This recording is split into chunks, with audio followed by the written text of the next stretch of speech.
But in that moment, something shifted. The dog's eyes, filled with confusion and pain, locked onto Jason. For the briefest second, Jason felt something he hadn't expected.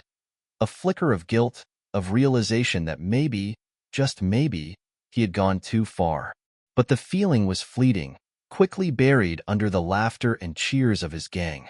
"Let's get out of here," Jason said, standing up and brushing his hands off as if the whole thing had been nothing more than a joke. He swung back onto his motorcycle and revved the engine, signaling for his gang to follow. The bikers peeled off one by one, their engines roaring as they sped away, leaving behind the frightened dog on the pavement. Unbeknownst to Jason, that single, seemingly insignificant moment was about to spark a series of events that would change everything. Jason had always been the kind of guy who lived on the edge. Born in the shadow of a crumbling steel factory in a small, forgotten town, he learned early on that power and respect didn't come easy. His father, a hard man with a quiet temper, worked long hours at the factory and drank just as long after. Jason didn't know much about his mother. She had left when he was just a toddler, and his father didn't speak of her, but Jason didn't care. He had been raised on the harsh lessons of survival. You either fight for what you want, or you get nothing. As a teenager, Jason wasn't the popular kid. He wasn't a nerd, but he wasn't a jock either. He wasn't tall or particularly athletic, and his family had no money to buy him the designer clothes everyone else wore. So, he found other ways to stand out. Jason got into trouble early, hanging out with kids who had nothing to lose, kids who didn't care about the rules. It started with small things: stealing a pack of cigarettes from the corner store, causing trouble in school, getting into fights with anyone who looked at him wrong. But soon, it wasn't enough. He wanted something bigger. He wanted power. And power, Jason realized, was something you had to take. By the time he was 18, he had already dropped out of high school, gotten into a few run-ins with the law, and joined his first gang.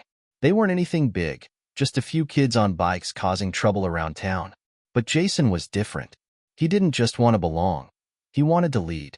He wanted to command respect, to have everyone look at him and think, that guy's someone to fear. The day he killed his first man wasn't the day he became ruthless. It was the day he realized that violence was a tool, just like a wrench or a hammer. He had been drinking with the gang at a local bar when a guy started running his mouth about Jason, disrespecting him in front of his friends. The words cut deeper than Jason wanted to admit, and before anyone could stop him, Jason slammed the guy's face into the edge of the bar. One punch, and the guy went down, but Jason didn't stop there. He kept going until there was nothing left of the man except a broken, lifeless body. The next day, the gang threw a party in his honor. They didn't care about the details, who he had killed or why. They just respected the fact that Jason wasn't afraid to go all the way. From that moment, he was the leader. He was the one they looked to for guidance, the one whose word they followed without question. Jason had what he wanted: power, respect, and the fear of everyone around him. But none of it was ever enough. The more power Jason had, the more he wanted. The gang grew, becoming more violent and dangerous, pulling in other criminals, dealers, and anyone who could make them money or make them stronger. Jason didn't care about the drug deals or the small-time hustles that the others were interested in. He cared about control. He controlled the streets. He controlled the people who worked for him. And when you controlled everything, nothing could touch you. Or so he thought. Jason's relationship with his family wasn't any better. His father had long since faded into the background of his life. After years of drinking and working himself into the ground, the old man had become a ghost. The house he had grown up in was now just a crumbling shell, the windows broken, the grass overgrown. Jason rarely visited, but he dropped by from time to time, just to check in, if for no other reason than to make sure his father was still breathing. His father had never been the affectionate type, never given him praise or love, and Jason never expected it. But sometimes, when Jason saw the old man sitting alone in front of the TV with a beer in his hand, Jason would feel something. It wasn't guilt or shame, it was anger. Anger at the life they had, at the father who had never given him anything other than a broken home. But Jason never let those feelings show. Emotions were a weakness, and weakness had no place in his world. One thing Jason could count on, though, was his gang. They were his family now, a group of misfits, all bound by their thirst for power and rebellion. Among them, Jason had earned the respect he craved. The other bikers looked up to him, feared him, followed his every order. They were his loyal soldiers, his extension into the world that he ruled. But, for all the control Jason had, there was one thing he could never quite escape. The nagging feeling that no matter how much he fought, no matter how many people he crushed, he would always be that kid from a broken home. He would always be the kid who had to claw his way up from nothing. That fear, the fear of never being enough, of always being abandoned, gnawed at him like a silent wound. And it was that fear that drove him to do the unthinkable. As Jason's motorcycle roared down the streets, he could still hear the distant sound of the dog's yelp echoing in his mind. But it was just another laughable moment, just another little thing to add to the list of wild stories. He didn't think much of it at the time, but the action lingered like a shadow he couldn't quite shake off. Jason had no idea that, in that single moment of cruelty, he had triggered something far greater than he could comprehend. He didn't know the dog's owner. He didn't know that the dog was more than just a pet. And he certainly didn't know that the owner, Donald Trump, would be a force that would alter his life in ways Jason could never imagine. But that was coming. The sun had barely set by the time Jason and his gang rolled into the outskirts of the city, their motorcycles a blur of chrome and leather. They'd spent the entire day causing trouble, visiting local bars, picking fights, and proving once again that they could do whatever they wanted, wherever they wanted. But Jason's mind wasn't entirely on the adrenaline or the thrill of the ride. There was something else gnawing at him, something he couldn't shake since that morning, the image of the dog's frightened eyes. Jason gritted his teeth as he shifted gears on his bike, trying to block out the memory. He had done worse things before. Hell, he had done far worse. But this time, something was different.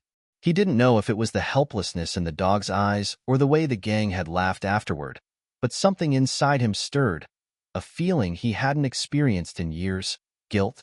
"Yo, Jason, you good?" One of the bikers, Tyler, yelled from behind him. Tyler was the newest member of the gang, eager to prove himself but still rough around the edges. Jason didn't particularly care for him, but he was loyal, and loyalty counted for something in this world.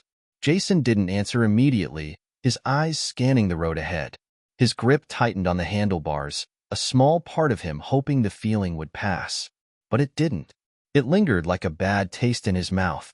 "You're looking a little off," Tyler pressed, slowing down to pull alongside Jason. "We're gonna hit up the bar on 5th, grab some drinks, shoot the shit. You in?" Jason snapped out of his thoughts and gave a brief nod, revving the engine beneath him.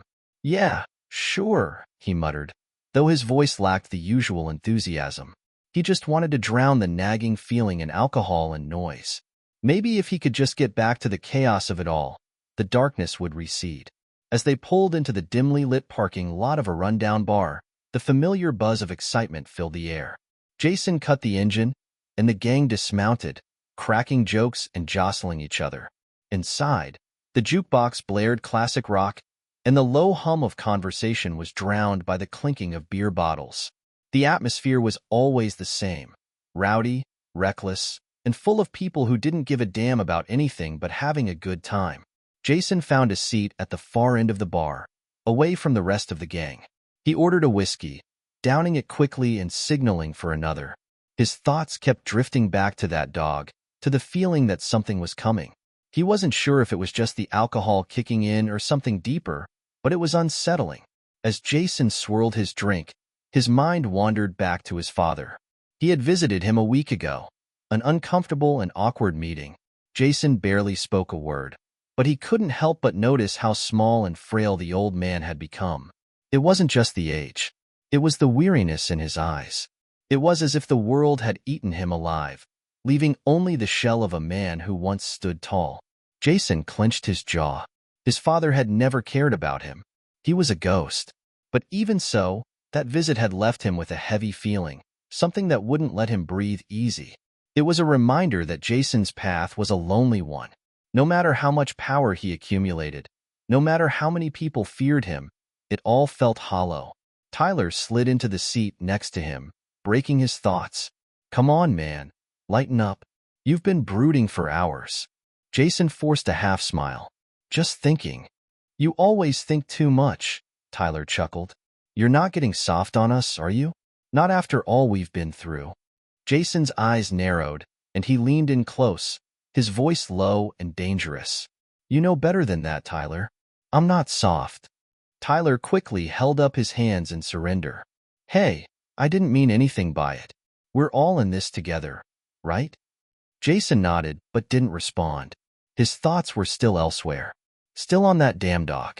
He couldn't escape it. As the night went on, the alcohol flowed, and the gang grew louder. They were well into their second round of shots when one of the older bikers, Mark, made his way to Jason's side. You good? Mark asked, his grizzled face serious. Mark had been with Jason from the very beginning, and though he wasn't as reckless as the younger bikers, he had always been loyal. I don't know, Mark, Jason replied, his voice a little less confident than usual. Something's off.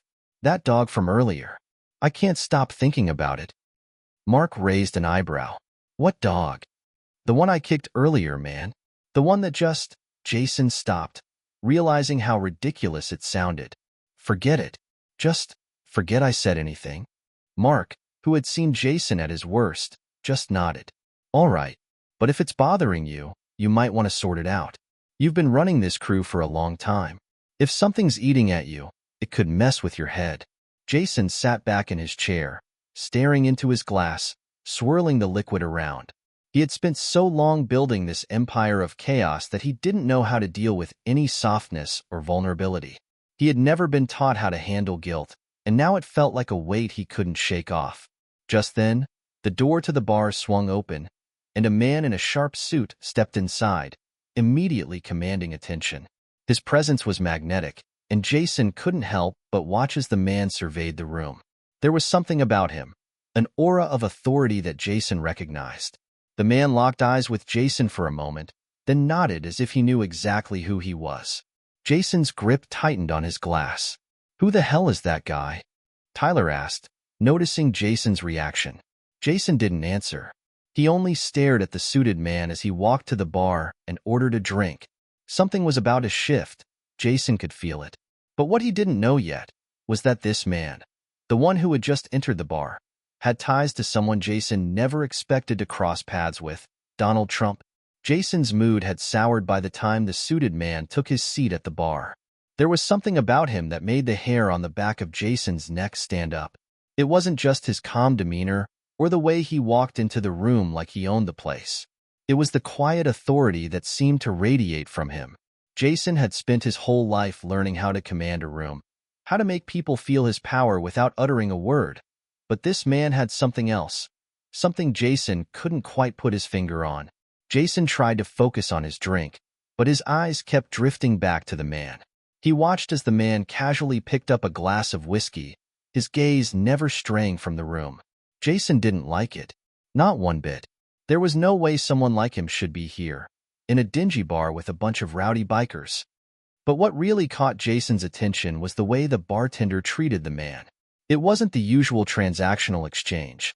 No, the bartender was practically fawning over him, speaking in a tone that was almost reverent. Jason narrowed his eyes. This man was important, too important to be here by accident. The suited man turned, his gaze landing on Jason for a brief moment. It was a fleeting exchange, but in that instant, Jason felt something he hadn't in a long time. Vulnerability. It was as though the man had seen right through him. The feeling unsettled Jason, and before he knew it, he was standing up. Tyler, Jason muttered, his voice low, his eyes never leaving the suited man. We need to go. Tyler, who had been busy chatting with one of the other bikers, didn't immediately respond. Jason's tone was sharp enough to snap him out of his conversation, and Tyler quickly turned around. What's going on? Tyler asked, his brow furrowed in confusion. Just follow me, Jason snapped, already heading toward the door. There was a strange urgency to his movements, a feeling deep in his gut that something was about to go horribly wrong. The gang members, sensing the shift in Jason's mood, quickly followed him out of the bar. The cool night air hit Jason's face as he mounted his motorcycle, the sound of the engine roaring to life as he revved it. What the hell was that all about? Tyler asked, his voice filled with annoyance as he climbed onto his bike. Jason didn't answer immediately, his mind racing. He couldn't explain it. Something about the man in the suit, the way he had looked at him. It was like a challenge, like a sign that everything he had worked for was about to be upended. As Jason peeled out of the parking lot, heading toward the outskirts of town, he couldn't shake the feeling that his life was about to take a turn. The streets blurred past him, the wind rushing through his hair, but it didn't bring the usual sense of freedom. There was a heaviness in the air, and Jason knew, deep down, that he was on the brink of something bigger than anything he'd ever faced before. The night stretched on, but Jason couldn't seem to focus. They had ridden for miles, just circling the outskirts of town with no real destination. He had to get out of his head, had to push the nagging feeling that had settled in the pit of his stomach. That man, that damn man, was still lingering in his mind. They stopped at a rundown gas station at the edge of town. It was the kind of place that didn't ask questions, where bikers and truckers stopped to fill up and grab a coffee. Jason leaned against the side of his bike, his eyes scanning the dark horizon. "You good now?" Tyler asked again, his voice softer this time. "You're acting like someone put a hex on you." Jason didn't answer, instead pulling out a cigarette and lighting it, inhaling deeply before exhaling a cloud of smoke into the cold night air. The familiar burn of nicotine calmed him for a moment, but it didn't do much to ease the tension that had taken hold of him. "Listen, man, you need to get your head right," Tyler continued, stepping closer. "We've got the whole gang behind us. We've got power. So what if some guy in a suit looks at you funny? You've been through worse." Jason turned to face him, his eyes hardening. "It's not about that," he growled. "It's something else. It's this feeling, like I'm about to lose everything."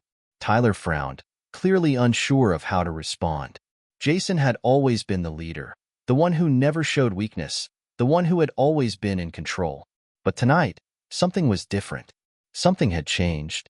Jason threw the cigarette to the ground and crushed it under his boot. He looked at his gang, each one of them waiting for him to make the next move. They were loyal, but loyalty only went so far. Jason knew that. The truth was, he didn't know where to go from here. The empire he had built, the gang, the violence, the power, it was all starting to feel meaningless. As he was about to speak, the sound of a car engine broke his thoughts.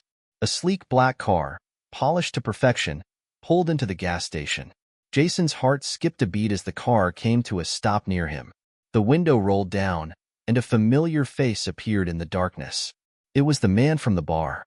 The suited man leaned out of the window, his expression calm, almost amused. "Jason," he said, his voice smooth like silk. "We need to talk." Jason felt his pulse quicken. This was it, the moment he had been waiting for. Everything he had feared, everything he had been avoiding, was about to come to a head. He stepped forward, his body tense, ready for whatever came next. But in the back of his mind, something else lingered. The nagging feeling that his life was about to change in a way he couldn't yet understand. The suited man's voice cut through the cold night air like a blade, sending a ripple of tension through Jason's body. The bike gang fell silent, watching the interaction unfold, each member sensing that something important was happening. Jason stood there, rooted to the spot, his mind racing. "Jason," the man repeated, his gaze steady and intense. "We need to talk." Jason's jaw clenched.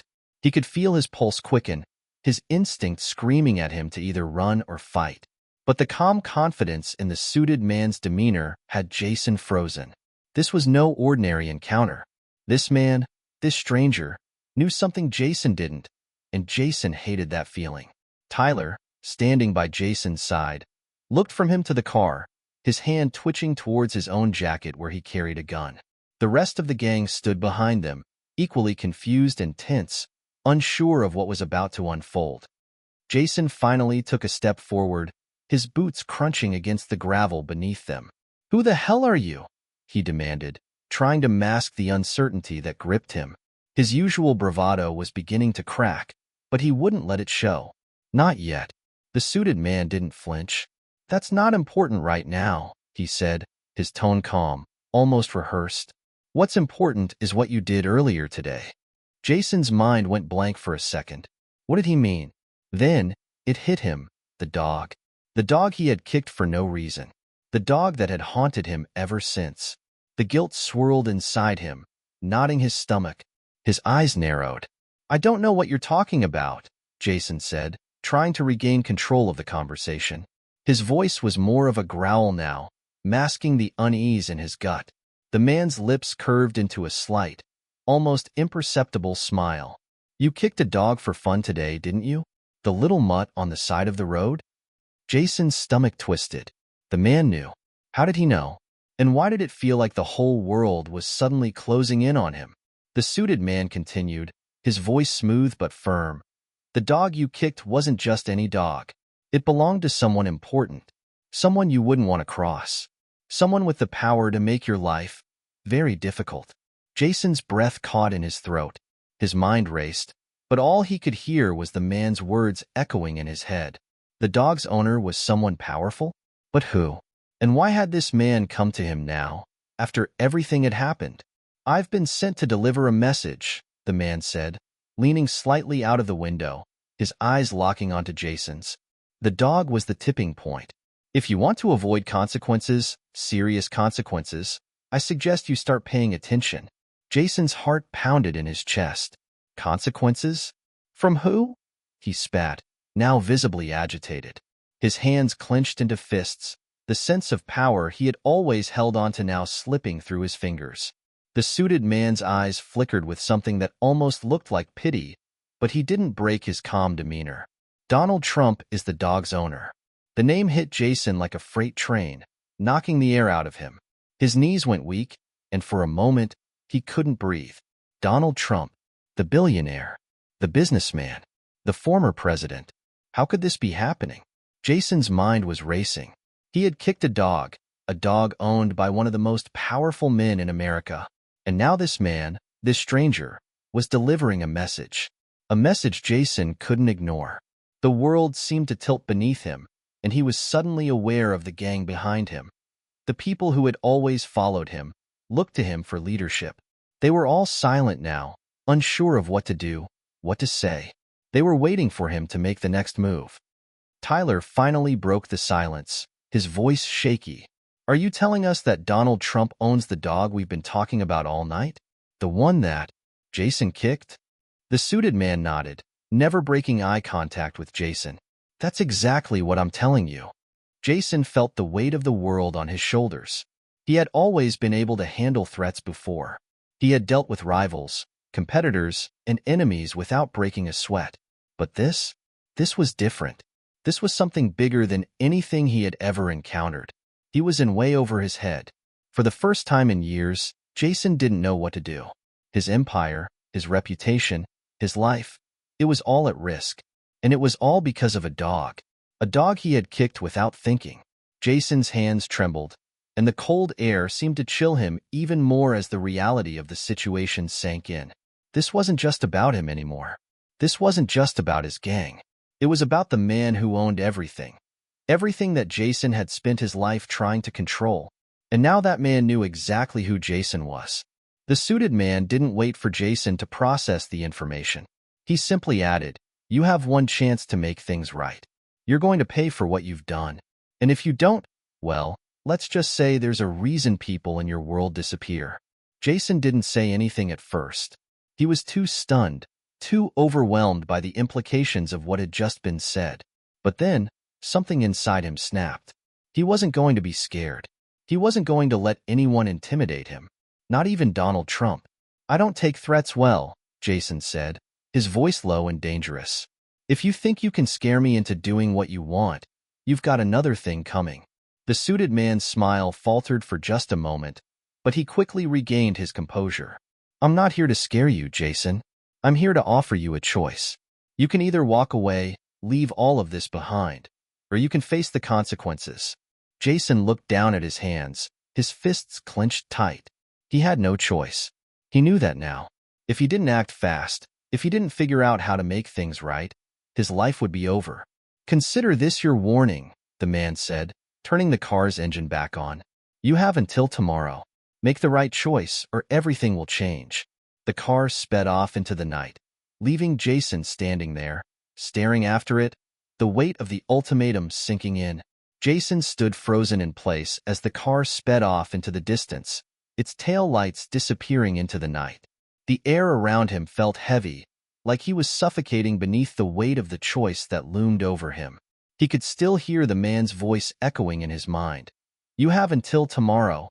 Make the right choice, or everything will change." He ran a hand through his hair, his thoughts racing. The world, which had always seemed so solid and predictable to him, now felt like it was crumbling. Everything he had built, his reputation, his power, his gang, now seemed so fragile. All because of one moment of stupidity, one moment of thoughtlessness. Tyler stood next to him, silently watching the spot where the car had disappeared, his face unreadable. The other members of the gang were scattered around, still processing what had just happened. Jason could feel their eyes on him, waiting for him to make a decision, to tell them what came next. But the truth was, he didn't know. "Jason," Tyler said, his voice quiet but firm. "What the hell just happened? Who was that guy, and why the hell is he talking about Donald Trump and a dog?" Jason didn't answer right away. His mind was still reeling from the conversation. Trump. The man in the suit had spoken with such certainty, such calmness. There was no doubting the threat behind his words. But how could this be real? How could a billionaire, someone with so much power, even know who Jason was? "Jason?" Tyler's voice cut through his thoughts again. "What are we doing? We've got the gang behind us. We've got power. We don't need to back down to some suit, right?" Jason turned to face him, the weight of Tyler's words hanging in the air between them. Tyler was right, in a way. Jason had always been a fighter. He had fought to get to the top, to maintain his place. But this was different. This wasn't some rival gang, or some street punk trying to make a name for himself. This was a man with connections. Connections that Jason couldn't even begin to understand. And the fact that Trump was somehow involved made everything more complicated. Too complicated. "I don't know, man," Jason muttered, shaking his head. "I don't know what to do." Tyler sighed, running a hand over his face in frustration. "You've always known what to do before. Hell, you're the one who's always had the answers. But now? Now, you're just standing here, looking like you're about to fall apart." Jason didn't respond. Instead, he glanced over at the gang. They were all waiting, their faces tense, their eyes searching his for some sort of direction. They had followed him through thick and thin, trusted him without question. But now, it felt like Jason's confidence, the thing that had always kept them together, was slipping away. "We need to get out of here," Jason said finally, his voice rough. "We're sitting ducks right now." Tyler nodded, but there was no enthusiasm in his movement. Jason could see it in his eyes. Tyler was just as uncertain as he was. They were both walking in the dark, unsure of what awaited them at the next turn. The ride back to the compound was silent, the only sounds being the roar of the engines and the hum of the wind against their faces. Jason's mind was still spinning, trying to process everything that had happened. He couldn't stop thinking about the man in the suit. And Donald Trump. Why had he sent someone to deliver that message? Was it just a warning, or was something more at play? When they arrived at the compound, the gang dispersed, each member retreating into their own world, leaving Jason and Tyler alone. The sense of isolation hit Jason harder than he expected. Even with the gang around him, it felt like he was completely alone. He had no idea what to do next. "We've got to figure this out, Jason," Tyler said, his voice low. "We can't just sit here and wait for something to happen. If we do, we're as good as dead." Jason nodded, though he wasn't sure he agreed. Everything inside him was screaming to run, to disappear before things got any worse. But there was another part of him, the part that had built this empire, that refused to back down. This wasn't just about saving face anymore. It was about survival. As they sat in the dimly lit room, Jason finally spoke. "We need to find out who the hell that guy was, and why he's coming after us. I'm not backing down. Not now, not ever." Tyler gave him a long look, then nodded slowly. "All right, but what about the dog? Do we just pretend it never happened?" Jason clenched his fists.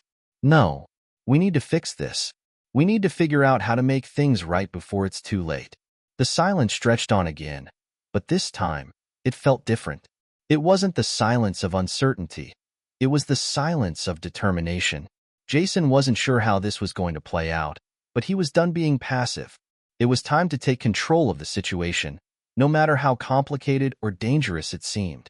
The following morning, Jason spent the hours pacing in the compound, plotting his next move. He couldn't afford to make the wrong decision. One wrong step, and everything he had worked for would come crashing down around him. But what was the right move? Who could he trust? His phone buzzed on the table, and he quickly grabbed it, his heart pounding as he saw the name on the screen. It was the man from the bar, the suited man, the one who had delivered the message. Jason hesitated before answering. The tension in the air seemed to increase tenfold, but he pressed accept, bringing the phone to his ear. Jason, the man's voice came through, calm and measured. It's time. Jason didn't need to ask what he meant. He knew. The moment of truth had arrived. Jason sat at the worn, oak table in the compound's main room, staring at his phone. The man in the suit had made it clear.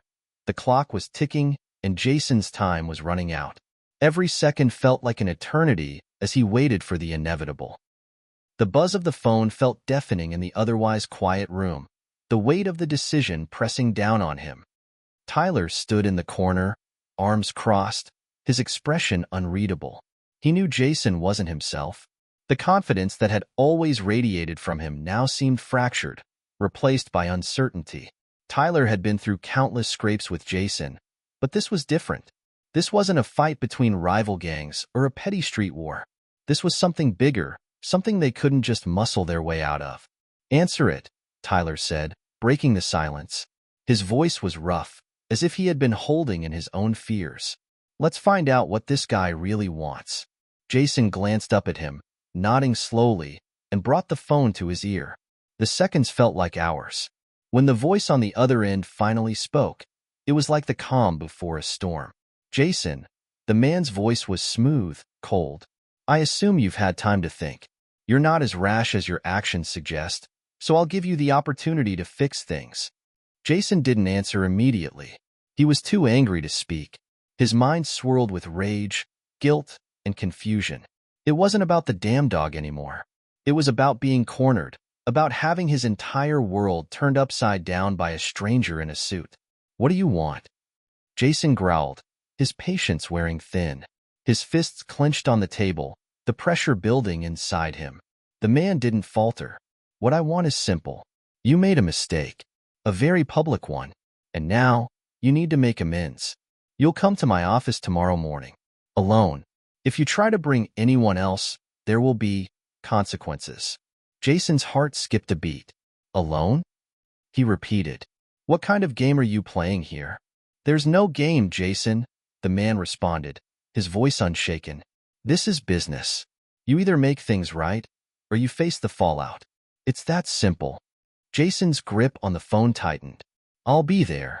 The line went dead, and Jason slowly lowered the phone, his mind racing. The sense of dread he felt in the pit of his stomach was unbearable. But there was something else, too. A sense of defiance. He wasn't going to let some man in a suit dictate his future. Tyler was already moving, heading for the door. We're not just going to let him walk all over us, right? We've got options. We can go in, guns blazing if we have to. Jason stood up, pacing again. The room felt suffocating. No, that's not the way. Tyler stopped in his tracks, looking back over his shoulder. What do you mean? You can't just go alone. That's madness. We're not dealing with a regular guy here. We're talking about someone who's got connections everywhere. Jason turned to face him. I know. I get it. But I can't keep running. We've had the power. We've been on top, and now someone's telling me to back down. Well, I'm done with that. Tyler shook his head. This is different. You've never had to deal with something like this before. You need backup. You're not invincible, Jason. Jason clenched his jaw. He had always prided himself on being able to control every situation. He had climbed to the top of this game with blood, sweat, and sheer willpower. But now, he was facing something he couldn't just muscle his way through. There was too much at stake. I'm going alone, Jason said, his voice firm. Tyler stared at him for a long moment before nodding, though doubt lingered in his eyes. All right, man. But don't do something stupid. If this goes south, we'll be there. But don't say I didn't warn you. Jason didn't respond. He didn't need to. He knew this wasn't just a simple meeting. This was a test. A test of everything he had built, everything he had fought for. And he wasn't going to let some suit, some unknown threat, take it all away. The next morning, Jason stood outside a towering glass building in downtown. The city was alive around him, people hustling in and out of offices, the hum of cars and voices blending into an indistinct murmur. He was dressed in his usual black leather jacket and jeans, but today, he felt like a stranger in his own skin. The weight of the situation was pressing on him harder than ever. He was here, alone. Jason didn't know what to expect, but the tension in the air was thick. The suited man had made it clear. There would be no room for error, no second chances. He had to walk into this office, face whatever lay ahead, and come out with a solution, one way or another. As Jason stepped into the lobby, the receptionist gave him a polite nod, though her eyes flicked over him with a mixture of curiosity and apprehension. She clearly wasn't used to seeing people like him in this building. "I'm here to see Mr. Fitzgerald," Jason said, his voice steady despite the storm raging in his chest. The receptionist looked at him for a moment, then nodded. "He's expecting you. Take the elevator to the top floor." Jason nodded, his hand gripping the strap of his leather bag, his other hand in his pocket. He didn't know what he was about to walk into, but he was determined not to let fear take hold. When the elevator doors opened, he stepped out onto the top floor. The office was sleek, modern, and intimidating. Cold marble floors, glass walls offering a stunning view of the city, and expensive artwork adorning the walls. It was the kind of place where power was on display at every turn. The suited man was waiting for him in an office that matched the grandeur of the building. The blinds were drawn, and the dim lighting gave the room a somber tone. He stood by the window, looking out at the skyline, but when Jason entered, he turned to face him, his face unreadable. "Glad you could make it," the man said, his voice as calm as ever. Jason took a deep breath and stepped forward, his boots echoing in the silence. "You know why I'm here." The man nodded slowly, walking over to a sleek desk and taking a seat. "I'm sure you've realized by now that what you did wasn't just a mistake. It was a breach of trust. A failure on your part, Jason." Jason's eyes narrowed. "Get to the point." The man's lips curved into a faint smile. "I'm giving you a chance to make things right. But understand this. If you refuse, if you try to resist, there will be consequences." Jason stood tall, his gaze unyielding. "What do you want from me?" The suited man's smile grew. "I think you know exactly what I want." Jason's heart pounded as he stood in front of the sleek, glass desk, the weight of the moment hanging in the air like a storm ready to break. The suited man, who had called him here, sat calmly in his chair, hands folded neatly in front of him. His cold, calculating gaze was fixed on Jason, sizing him up as if he were just another player in a game far bigger than either of them. Jason shifted slightly, his leather jacket creaking under the movement. He wasn't about to let his nerves show, though his gut twisted with the looming uncertainty of this meeting. He had always been a man of action, of doing things on his own terms, but this time, the rules were different. The man sitting across from him held the cards, and Jason had no choice but to play along, at least, for now. The suited man smiled thinly, the corners of his mouth twitching upward just enough to reveal the calm confidence of someone who knew they had the upper hand. "I'm sure you're wondering why you're here, Jason," the man began, his voice smooth as silk. "You've been a thorn in the side of people who understand power. But what you don't seem to grasp is that you've been playing a game without knowing the rules. Now, you've been given an opportunity to learn them, or else." Jason clenched his jaw, fighting the urge to lash out. The man was deliberately trying to provoke him, testing his patience. But Jason wasn't here to get into a shouting match. He was here for answers. "Cut the crap," Jason growled. "I'm here because I want to know what you want from me." The suited man leaned back in his chair, eyeing Jason with amusement. He had been expecting this reaction. Jason had always been someone who took things head-on, never afraid to face down an opponent. But this wasn't a street fight. This was something far more insidious. "I want what's mine," the man said, his tone unwavering. "You've taken something from me, Jason. It's not just about a dog, though that's part of it. It's about respect. You disrespected me, my name, and my business. And now, I'm giving you a chance to fix it." Jason didn't say anything, but his mind was working overtime. He'd been expecting a demand for money, maybe some kind of physical retaliation for what had happened with the dog. But this was different. The man wasn't asking for vengeance or retribution. He was asking for something far more dangerous: compliance. The suited man continued, as if reading Jason's thoughts. "You've been running your little gang, causing trouble, building an empire on the streets. But in the end, you're just a small fish in a pond that I control. If you want to continue existing in that pond, you'll have to learn how to swim in deeper waters." Jason narrowed his eyes. "You want me to work for you, don't you?" The man nodded slowly, the smirk never leaving his face. "Exactly. You've got potential, Jason, but you've been wasting it on meaningless power struggles. You could be something more, something that matters. All you have to do is accept the terms." Jason's stomach churned at the thought. Working for this man? Joining forces with someone like him? He had spent his entire life climbing to the top, fighting tooth and nail to carve out a place for himself. The idea of giving up that control, even for the kind of power this man offered, made his skin crawl. "You're out of your mind," Jason said, his voice low but firm. "I don't need anyone's help. I built everything I have on my own." The man's expression didn't change. "You think you built it on your own? Do you honestly believe that?" "I own this city, Jason. I own the people, the businesses, the very streets you walk on. And I've let you think you're in charge. But now, you're going to prove it to me that you can play in the big leagues." Jason's blood ran cold. The weight of the man's words hit him harder than any punch ever could. This wasn't a street game. This wasn't just a fight for territory. This man controlled everything: the businesses, the connections, the people. Jason had been blind to the scale of the world he was playing in, and now it was too late to turn back. The suited man stood up from his chair, his movements deliberate. "Here's the deal, Jason.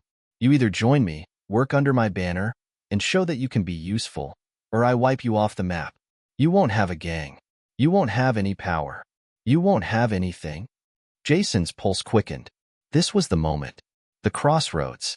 The choice he had to make. If he refused, he was done. Everything he had worked for, everything he had fought for, would be erased. But if he accepted the deal, if he joined this man, this network of power, his life would never be the same. He would no longer be his own man. "I'm not your puppet," Jason spat, stepping forward, the anger rising in his chest. The suited man didn't flinch. He was expecting this resistance. He had known Jason would resist at first, but that didn't matter. "You can refuse," the man said coolly. "But remember this, Jason.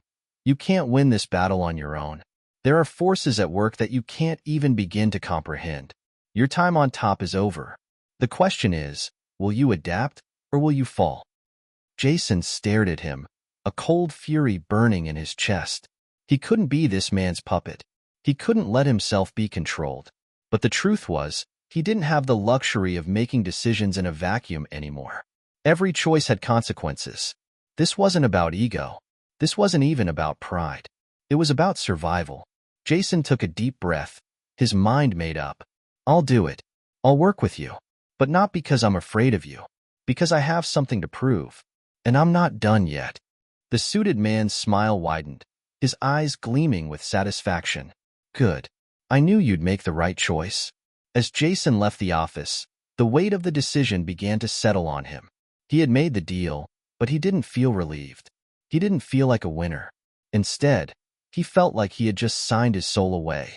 The road ahead was dark, and he wasn't sure what kind of monster he had just agreed to work for. But there was no going back. He walked out of the building and into the crowded city streets, the noise and bustle around him feeling distant. Everything had changed. His world had just shifted, and he had no idea how to navigate it. But one thing was certain: Jason wasn't going down without a fight. No matter who controlled the city, no matter how deep the web went, he would find a way to make his own mark. No one, not even the man in the suit, could take that away from him. The sun was setting as Jason stepped out of the building, the orange and purple hues of twilight stretching across the sky, but the beauty of the evening did little to calm the storm brewing inside him. The weight of his decision was suffocating. Every step he took felt heavier than the last, and he couldn't shake the feeling that he had just made a dangerous pact, one that would cost him more than he could ever repay. He stood for a moment at the entrance of the building, staring at the traffic whizzing by, the noise of the city feeling like a distant hum compared to the chaos in his mind. He had agreed to work with the man in the suit, and as much as he hated it, he knew it was the only choice if he wanted to survive in this ruthless world. Jason's phone buzzed in his pocket, pulling him from his thoughts. He hesitated for a second before pulling it out, hoping for some sign of clarity or a message from one of his guys. But the number was unfamiliar. He answered anyway. "Jason?" a familiar voice said from the other end. It was Tyler. Jason felt a small sense of relief. "Yeah, it's me. What's up?" Jason asked, trying to keep his voice steady. "We need to talk," Tyler replied, his tone serious. "I'm hearing things. Word's going around that you're working with Fitzgerald now. What the hell is going on, man?" Jason's stomach sank. He had been expecting this call. Tyler had always been his right-hand man, loyal to a fault, and it was only a matter of time before he found out about the deal Jason had made. Jason leaned against the building, taking a deep breath. "Yeah," Jason said, his voice lower now. "I've made a deal with him. It's the only way to keep things from falling apart. You know as well as I do, we're in over our heads. We can't keep going like this." Tyler was quiet for a moment, and Jason could practically hear the gears turning in his head. "You don't get it, do you?" Tyler finally said, his voice sharp. "This guy's not just some businessman. He's playing a game you don't understand. You're going to lose yourself in this. You're already starting to." Jason felt a flicker of anger at the accusation. "I'm not losing myself, Tyler. I'm doing what I have to do. You know how things work around here. You either adapt or get crushed." Tyler's voice softened, but there was still tension in it. "I get it, man. But don't lose who you are in the process. Don't let him control you. You think he's giving you a chance, but he's really just pulling your strings. Don't forget who you are, Jason. Don't forget what you've built." Jason's grip tightened on the phone, and he glanced around, as if looking for some sign that things could still be different. But the reality was too harsh. The world he had created was crumbling, and the man in the suit had made it clear. He either played along or watched everything burn. "I won't forget," Jason said quietly. "I'm doing this for us, for the crew. You'll see." Tyler didn't respond right away. Finally, he sighed. "Just be careful, man. This thing you're stepping into, it's a lot bigger than you think. Watch your back." "I will," Jason promised, though he wasn't entirely sure if he meant it. After hanging up, Jason stood there for a long time, letting the words sink in. Tyler's concerns echoed in his mind, but they didn't change the cold, hard truth of his situation. He had made the deal. There was no turning back now. Jason walked through the bustling streets, his mind racing with thoughts of the future. Fitzgerald had made it clear that there would be no free passes. He would have to prove himself, show his worth if he wanted to survive in the world the suited man controlled. And Jason was ready. But there was a part of him, deep down, that was afraid. Afraid of what he might have to sacrifice. Afraid of what might be lost along the way. He walked for hours, his feet taking him without purpose, until he found himself at a familiar street corner. The bar was still open, the neon sign flickering in the darkening night. Jason had spent countless nights here, sharing drinks with old friends, making deals, and discussing his plans for the future. It was a place that had always felt like home. He pushed through the door, the familiar scent of whiskey and smoke hitting him as soon as he entered. The noise was a comfort, people laughing, glasses clinking, the sound of a pool game in the back. He made his way to the bar, nodding to the bartender, who gave him a quick, knowing look. "What'll it be, Jason?" the bartender asked. "Whiskey." "Neat," Jason replied, his voice hoarse. As the bartender poured the drink, Jason scanned the room. He saw the usual faces, gang members, businessmen, and even a few unfamiliar ones who didn't quite belong. But tonight, It all seemed distant. Jason felt disconnected from the world around him, as though he were watching from the outside, not really a part of it anymore. He took a long sip from the glass, the burn of the alcohol sliding down his throat. The warmth spread through him, but it didn't dull the sharp edge of reality. He had made a deal with the devil, and now he had to live with the consequences. The bartender slid the glass in front of him. "You all right, Jason? You look like you're carrying the weight of the world on your shoulders." Jason chuckled bitterly. "Yeah, maybe I am." The bartender nodded. "You know, the world's a funny place. One minute you're on top of the world, the next, you're down in the dirt. You can't always control where you end up, but you can control how you get there." Jason set the glass down, his eyes narrowing as he stared at his reflection in the mirror behind the bar. "Yeah," he muttered. "I guess I've got a lot of control to gain." Later that night, Jason stood outside the bar, his breath misting in the cold air. He had spent hours in there, lost in his thoughts, but now the reality was settling in. The deal was done. He had a choice now, to rise to the challenge or to lose himself in the game he had willingly joined. His phone buzzed again, and he glanced down. It was another message from Tyler. "Remember who you are. You're not just a pawn. Don't let them turn you into one." Jason's grip tightened around the phone. He didn't need anyone telling him who he was. But deep down, Tyler's words rang true. There was always a price to pay for power, and Jason wasn't sure if he was willing to pay it. But as he turned to walk into the night, one thought consumed him. Whatever it took, he wasn't going down without a fight. Jason sat in his office, the overhead lights casting long shadows across the room. His fingers drummed rhythmically on the edge of the desk as he stared out the window, the city skyline stretching out before him. The distant hum of the city seemed like a faint memory now, drowned out by the weight of the decisions he had made and the choices he had to live with. Fitzgerald's grip on the city tightened by the day, and Jason was becoming more acutely aware of how small his movements had become in the grand game. He could feel the noose around his neck, tightening bit by bit. His phone buzzed, snapping him out of his dark reverie. He glanced at the screen. It was Mitch again.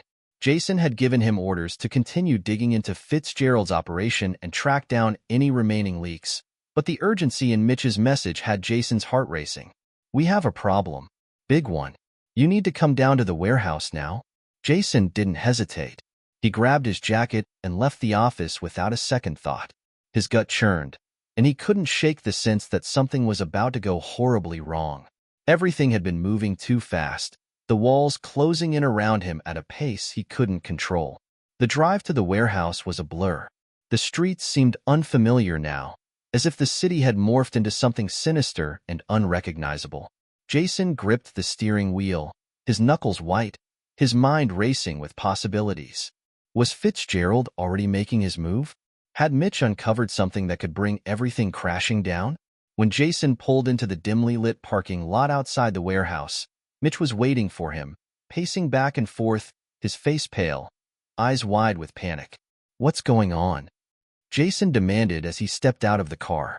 Mitch grabbed him by the arm and pulled him toward the entrance, speaking in hushed tones. "It's bad. Real bad. Fitzgerald knows. He knows we've been working against him." Jason's stomach dropped. "How? How does he know?" "We think it was Tony's last act," Mitch replied, voice shaky. "Before he died, he made contact with someone. I don't know who, but we got intel. Fitzgerald's men are closing in on us, boss. We're not safe here anymore. He's coming for us." Jason's mind raced. He had known that Fitzgerald was no fool, but the speed at which he had retaliated was terrifying. Tony's death had been a message, a warning to anyone who might challenge Fitzgerald. Now, Jason was in his sights. The door to the warehouse creaked open, and the shadows seemed to stretch unnaturally across the floor. Jason's pulse quickened as he stepped inside, Mitch close behind. The silence was suffocating, and for the first time in a long time, Jason felt the sting of fear. As they moved deeper into the warehouse, the air grew thick with tension. Jason's hand instinctively went to the gun at his waist. He knew that it was only a matter of time before Fitzgerald's men arrived, if they hadn't already infiltrated the building. The warehouse was eerily still, the hum of fluorescent lights overhead the only sound. Jason's eyes scanned the room, looking for anything out of place. His instincts told him that they were being watched. His heart was pounding in his chest as he stepped cautiously through the shadows, trying to stay ahead of whatever was coming. Then, the silence shattered. A loud crash echoed through the warehouse as the back door was kicked open, and armed men poured inside. Jason's body went into autopilot. He pulled his gun and fired, taking down one of Fitzgerald's men before they could react. The rest scattered behind crates and pillars, returning fire. The sharp crack of gunshots rang out, and Jason dove behind cover, adrenaline coursing through his veins. "We're surrounded," Mitch shouted, his voice strained. Jason's mind raced. There were too many of them, and they were closing in fast. Fitzgerald had planned this perfectly, luring him into a trap. Jason had walked right into it. As the gunfight escalated, Jason's thoughts were consumed by the reality of his situation. He had made a deal with Fitzgerald, thinking he could handle the pressure, thinking he could rise above it all. But now, as bullets whizzed past him and his men fell around him, he realized how wrong he had been. He had become a pawn in Fitzgerald's game, a pawn who had no idea how to get out. The warehouse was a maze of shadows, and Jason's heart pounded in his chest. His ears rang from the gunfire, but his mind was focused on the one thing that mattered: survival. "Take out their leader," one of Fitzgerald's men shouted, and Jason's blood ran cold. They knew who he was. They were hunting him. He moved quickly, dodging behind cover, trying to get a clear shot. He could feel his hands shaking, but he steadied himself. This wasn't just a fight for his life. It was a fight for everything he had built, everything he had fought for. The city, his crew, his reputation, everything was on the line. Another round of gunfire erupted, and Jason's world went black. When Jason woke up, his head was throbbing. His body ached, and the taste of blood was in his mouth. He groaned, slowly sitting up, his vision blurry. The sound of clinking metal filled the air, and he realized he was no longer in the warehouse. He was in a car. "Boss." Mitch's voice broke through the haze of confusion. "You all right?" Jason blinked, trying to focus on Mitch's face. What happened?" "You got hit," Mitch said. "We barely made it out. They're still after us, but we lost them for now. We're heading to a safe house." Jason's mind was still foggy, but the reality of the situation hit him like a freight train. He had been caught in the crossfire of a war he couldn't win. Fitzgerald was too powerful, too entrenched in the city. And now, Jason was forced to flee like a rat, hiding from a predator that could strike at any moment. He closed his eyes, his hands gripping the edge of the seat. His body was battered, but it was the mental toll of the situation that weighed on him the most. How had things gotten so bad, so fast? "Do you know where we're going?" Jason asked, his voice hoarse. Mitch glanced at him, his expression unreadable. "I've got a contact. He'll keep us safe. But Jason, we need to be careful. Fitzgerald's not going to stop. He's going to come after us, no matter where we hide." Jason stared out the window, his mind a whirlwind of thoughts. The trap had closed around him faster than he could react, and now, everything he had worked for was crumbling. He had trusted the wrong people. He had played the wrong game. And now, he was paying the price. Jason sat in the back of the car, the weight of his situation pressing heavily on his chest. Every muscle in his body felt tight, like a coil ready to snap. The city raced by in a blur of lights, but all Jason could focus on was the lingering tension in the air. They were on the run, but where could they go? Fitzgerald had eyes everywhere. There was nowhere left to hide, not for long. Mitch, driving in silence, shot occasional glances into the rearview mirror, his jaw clenched. Jason could feel the unease radiating from him. The tension between them was palpable. Both of them knew that this was more than just an escape. It was survival, and the clock was ticking. They hadn't even made it halfway to the safe house when Mitch broke the silence. "We can't keep running, boss," Mitch said, his voice low but urgent. "Fitzgerald has too many people. Even if we hide out for a while, he'll find us. We need to hit back. We need to make him understand that we're not backing down." Jason turned his gaze toward Mitch, his expression unreadable. "Hit back? Mitch, we're outgunned, outmanned, and outplayed. Fitzgerald has everything. He's got the cops, the media, and most of the damn city. We're barely hanging on. Mitch slammed his fist against the steering wheel, frustration evident in his actions. I don't care what he has. We're not going down like this. You know what they say. Strike first, strike hard. If we don't make a move soon, it'll be over. Jason leaned back in his seat, rubbing his temples. His head was still throbbing from the gunshot wound to his shoulder, but it was the pressure of the situation that truly ached. His empire, the crew he had built, the respect he had earned. Everything was slipping through his fingers like sand, all because of one bad decision. Fitzgerald had one, or so it seemed. He looked out the window, watching the dark streets pass by. His mind raced through the possibilities, trying to find any way out of this mess. But there were no easy answers. Fitzgerald wasn't just a rival. He was a force of nature, and Jason was nothing more than a pawn in his game. The reality of betrayal settled like a cold weight in his gut. Tony had been his. Tony had been one of his own, and he had betrayed him. That act had sealed Jason's fate. It was the one thing he could never recover from. It wasn't just about the money or the power. It was the trust that had been broken, and trust was everything in their world. Mitch, Jason's voice was low, but firm. You're right. We can't keep running. But we need a plan.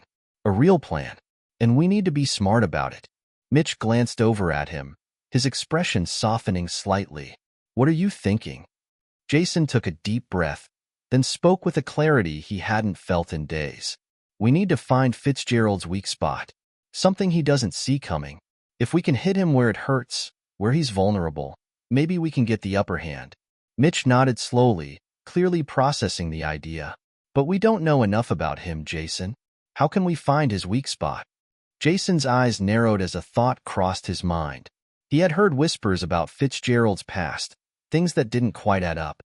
But there was one person who might know more than anyone else. His ex-wife, Jason muttered. I've heard enough rumors to know she's got a history with him. Maybe she knows something Fitzgerald would never want anyone to know. Mitch raised an eyebrow. You think she'll talk? After everything? Jason's mind flashed to the image of Fitzgerald's ex-wife, a woman known for being fiercely private and unafraid to stand up to the man who once ruled her life. She had vanished from the public eye years ago, but Jason knew she would still be a valuable ally if they could find her. I don't care if she talks or not, Jason said with a steely resolve. We don't need her to be on our side. We just need to find out what she knows. If we can get to her, we can figure out how to hit Fitzgerald where it matters. Mitch considered this for a moment before nodding. All right, I'll get the team on it. We'll find her. The next few days were a blur of planning and tracking down leads. Jason knew that Fitzgerald's ex-wife wasn't someone who could be found easily, but that didn't stop him from pushing forward. Every corner of the city had its own set of secrets, and Jason was determined to uncover every one of them. Mitch came through first. He had managed to track down an old associate of Fitzgerald's ex-wife, someone who knew her whereabouts from back in the day. They met in a dark alley behind a rundown diner, the kind of place where deals were made in whispers. The man, a former acquaintance of the ex-wife, looked Jason up and down before speaking. You're looking for Christine, huh? He asked, his voice gruff. She's been hiding out for years, but I can tell you where she's been living. Jason didn't waste time on pleasantries. I need to find her. Now, we've got business with Fitzgerald, and we need something on him. Something he'll never see coming. The man eyed Jason for a long moment, clearly weighing his options. Finally, he spoke again. I'll give you her address. But remember, I'm not doing this for free. There's a price for everything in this city. Jason nodded. Tell me the price. The man smiled, revealing a mouthful of yellow teeth. Not much. Just a little favor down the line. We'll call it a rain check. You'll owe me. Jason didn't flinch. He had no intention of keeping any promises he didn't have to, but he knew better than to argue with someone who could be helpful in getting him closer to his goal. With the address in hand, Jason and Mitch set off immediately. The woman they were about to meet had been out of the game for years, but Jason knew she still had the power to shake the foundations of everything Fitzgerald had built. The house was small, tucked away in a quiet neighborhood on the edge of the city. As they approached, Jason's mind raced with the possibilities. What did Christine know? How could her information be the key to taking down Fitzgerald? The door creaked open as Jason knocked, and a woman's voice called from inside. "Who's there?" Jason stepped forward, his voice steady. "We need to talk. It's about Fitzgerald." The woman's eyes flickered with recognition, and without another word, she stepped aside to let them in. Christine was older than Jason remembered from the tabloids, but there was still a fire in her eyes. Her presence commanded respect, even though she had been out of the public eye for so long. As she led them into the living room, Jason wasted no time. "Fitzgerald's a dangerous man," Jason began, "and I need to know how we can hit him where it hurts. I know you've got history with him. Help me, and I'll make sure you're taken care of." Christine studied him for a moment, her eyes sharp. "You think I don't know the game? You think I don't know the price of crossing Fitzgerald?" Jason didn't flinch. "I'm not asking for your loyalty. I'm asking for your help. What do you know about him that could bring him down?" Christine sighed, sitting down in a worn-out chair. "Fitzgerald doesn't fear anyone, not even the law. But there's one thing he's always been afraid of, a secret he's kept buried for years." Jason leaned forward. "What secret?" Christine met his gaze, her eyes filled with something like regret. "The truth about his brother. His real brother. The one he murdered." The room felt colder than it had moments before. Jason sat at the edge of the chair, his fingers tightening around the armrest. The mention of Fitzgerald's brother, the one he supposedly murdered, had hit him like a ton of bricks. He had heard rumors, but rumors were just that, rumors. But Christine's words weren't just idle gossip. They were a weapon, a potential leverage that could turn the tide in Jason's favor. Mitch, standing off to the side, exchanged a glance with Jason but said nothing. He was waiting, just like Jason, to hear the rest of what Christine had to say. Christine leaned back in her chair, her eyes narrowing as she seemed to search the room for something. When she spoke again, her voice was quieter, almost conspiratorial. "I wasn't just married to Fitzgerald," she said, her eyes fixed on Jason. "I knew his secrets, the ones he would kill to keep buried." Jason's curiosity piqued. "Tell me about his brother," he demanded, trying to control the urgency in his voice. Christine took a deep breath, her fingers playing with the edge of her worn-out sweater. "Fitzgerald's real brother, not the one he claims as his family. The man who raised him after his real family was taken from him." She paused, letting the weight of her words sink in. "Fitzgerald wasn't always the monster you see today. There was a time when he had a heart, when he was, dare I say it, human. But that was before his brother died." Jason frowned, trying to piece the information together. "So, you're saying Fitzgerald had a brother he killed?" Christine looked down, avoiding Jason's eyes. She nodded. "It wasn't murder, not in the way you think, but it was close enough. His brother was caught up in some bad business, real dangerous stuff Fitzgerald never wanted him involved in. But his brother didn't listen. The man got in too deep. One day, he just disappeared." Mitch leaned forward, a sharp look in his eyes. "You're saying Fitzgerald's brother went missing? How does that tie into all this?" Christine's lips twisted into a bitter smile. "Fitzgerald didn't let the world know that his brother died. Instead, he covered it up, making it seem like he'd betrayed the family and disappeared on his own. The truth? His brother was killed in an accident, a car crash. But the truth is more complicated than that. Fitzgerald was there. He was the one who pulled the strings that led to his brother's death." Jason sat back, his mind whirling. He had always known that Fitzgerald wasn't just some thug running a criminal empire. There was a history of violence, power, and pain behind everything he did. But this was something else. "So, Fitzgerald killed his brother, and then he covered it up?" Jason asked, the words still sinking in. Christine shook her head. "No, not exactly. His brother's death was more like an accident waiting to happen.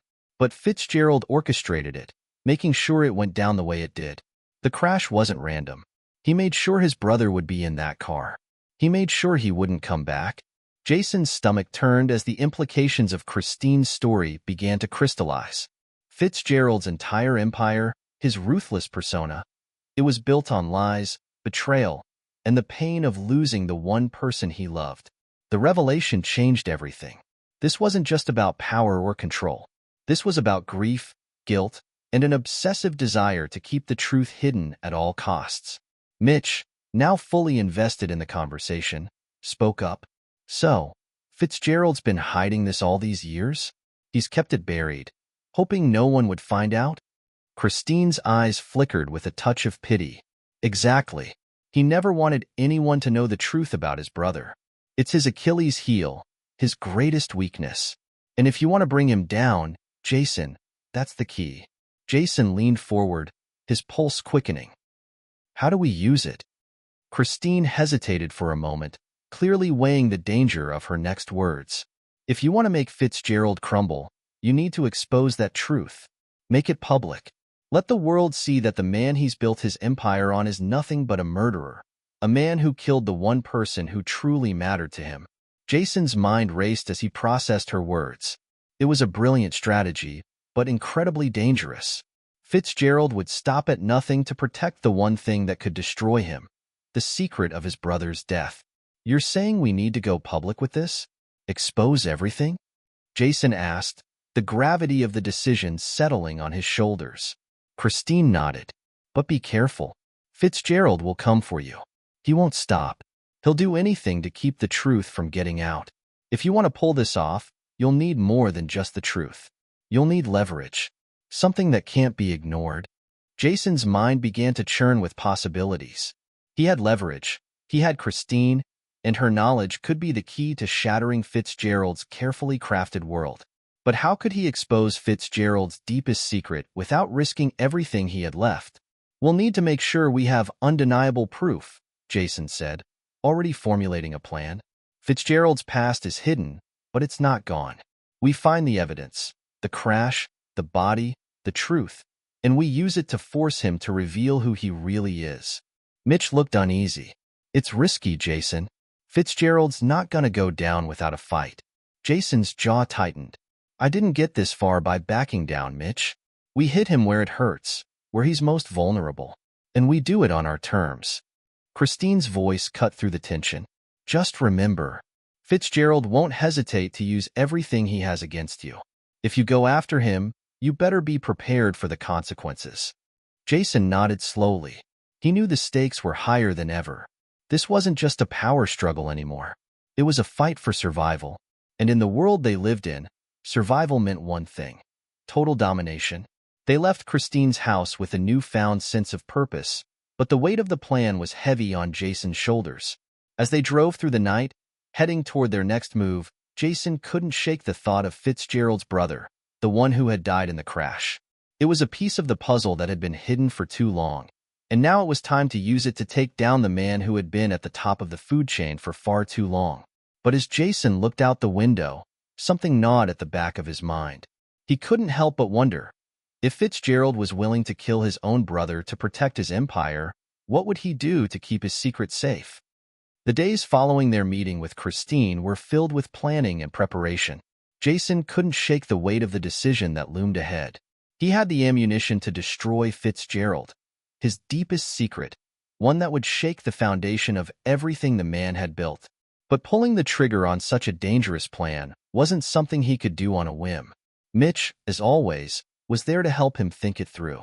They spent hours in safe houses, poring over every detail, every possible outcome. The truth about Fitzgerald's brother, his betrayal, the murder, the cover-up, was the key, but they had to be smart about how they exposed it. One misstep, and everything they had worked for could go up in flames. Jason, this isn't just about getting the truth out, Mitch said one evening, his voice tense. We need to make sure it sticks. Fitzgerald won't just lie down and let you take him down. He's going to come for you. And when he does, it's not going to be pretty. Jason rubbed his temple, his mind spinning with possibilities. I know. That's why we need leverage. Christine gave us a piece of the puzzle, but we need to find more. Anything that can connect the dots. We need irrefutable proof, something that Fitzgerald can't talk his way out of. Mitch nodded, but Jason could see the unease in his eyes. He wasn't the only one who understood how dangerous the next step would be. Fitzgerald wasn't just a criminal. He was a monster with connections everywhere. People who owed him favors, and people who feared him. Jason's empire might have been crumbling, but Fitzgerald's was still untouchable. "We're gonna need a clean team," Mitch said, breaking the silence. "People we can trust. People who don't ask questions. We get them to help us find Fitzgerald's skeletons, figuratively and literally." Jason stood, pacing the room. His instincts were screaming at him, telling him that the storm was coming. Fitzgerald wouldn't just let him expose his past without a fight. The man was ruthless, and if there was one thing Jason knew for certain, it was that Fitzgerald would stop at nothing to protect his reputation. "We'll need to move fast," Jason said, his voice low. "We can't afford to wait. If we let Fitzgerald get wind of this, he'll find a way to silence us before we even get a chance." Mitch grimaced. "Yeah, but how do you even start something like this? The man has his hands in everything. Politics, law enforcement, media. Hell, he probably has half the city on his payroll." Jason stopped pacing and looked at Mitch. "That's why we're going to do it the only way we know how, through the people he trusts. If we can't take him down directly, we'll turn his own network against him." Mitch raised an eyebrow. "You want to use his own people against him? That's risky, even for you." Jason grinned, a dark glint in his eyes. "I've never been afraid of taking risks. We start with the people closest to him. His associates, the ones who think they're untouchable. Once we get to them, we can start pulling the strings. The moment we get one of them to flip, Fitzgerald's whole empire will start to unravel." That night, Jason and Mitch met with a handful of trusted allies, people who knew the ins and outs of the city's criminal underworld. They gathered in a dimly lit room at one of Jason's safe houses, a place that smelled of stale cigarettes and old leather. Each of them knew what was at stake, and they understood the gravity of what they were about to embark on. "We've got one shot at this," Jason said, standing at the head of the table. His voice was steady, commanding. "We expose Fitzgerald's secret, his brother. But to do that, we need to dig into every corner of his life. We need to find the people who are loyal to him, the ones who think he's invincible." A grizzled man with a scar running down his cheek spoke up. "You're talking about going after Fitzgerald's own people. You sure about that?" Jason didn't hesitate. "We have no choice. If we can break his trust with his closest associates, we can tear him apart from the inside." Mitch stepped forward, adding to the plan. "We'll need leverage. Something more than just the truth. We've got to get the ones who can't be bought, people who know what's really going on. Once we've got someone who can testify, that's when we strike." Jason nodded. "Exactly. We'll go after the ones closest to him. They might have their own reasons for staying loyal, but everyone has a breaking point." The team went to work immediately. They split up into smaller groups, each with a specific target. Some would focus on Fitzgerald's business associates, others on his family connections, and a few on his corrupt law enforcement contacts. Jason knew that finding someone who would turn on Fitzgerald was a long shot, but it was the only shot they had.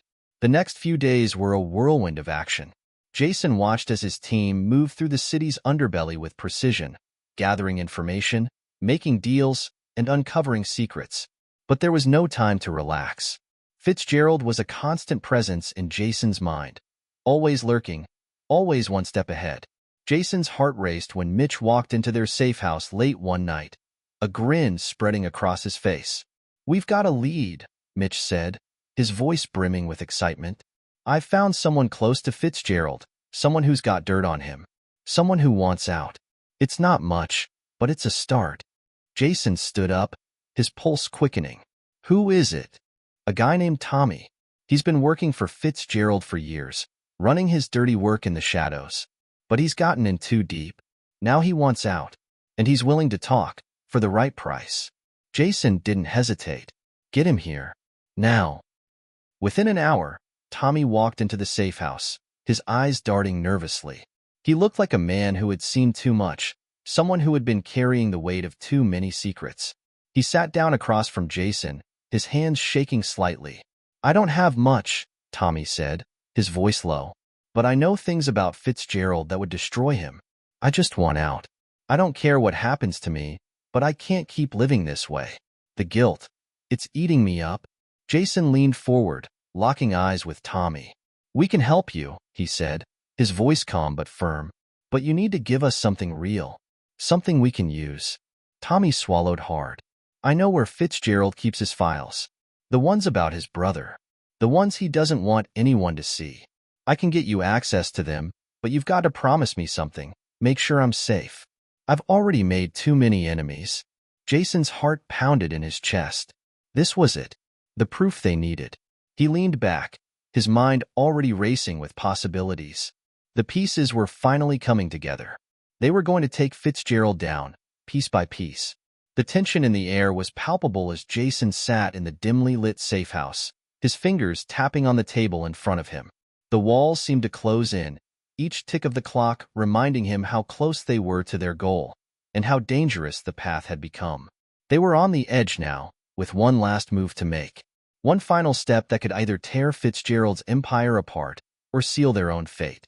Mitch paced back and forth, the creak of his boots on the floor adding to the growing unease in the room. Jason's mind raced, going over everything one last time. They had the proof. Tommy had come through with the files, Fitzgerald's brother's death, the cover-up, everything Jason needed to expose the man for who he really was. But it wasn't enough to just have the information. They needed to get it into the right hands, the public's hands, where Fitzgerald could no longer control the narrative. Jason's phone buzzed on the table, breaking his train of thought. He grabbed it, his heart skipping a beat when he saw the message. Tommy, I've got the location. Meet me tonight. Jason's gaze met Mitch's, and for the first time, a flicker of uncertainty crossed Mitch's face. You sure about this? You really want to go through with it? Jason stood up, his posture tense. We've come too far to back out now. It's now or never, Mitch. Fitzgerald won't stop until he's destroyed everything we've built. This is the only way to make sure he doesn't come after us next. Mitch hesitated, then nodded. All right, let's do it. The night was colder than usual as they drove through the empty streets, the city's lights casting long shadows on the pavement. The plan was simple. Meet Tommy, get the files, and then get out.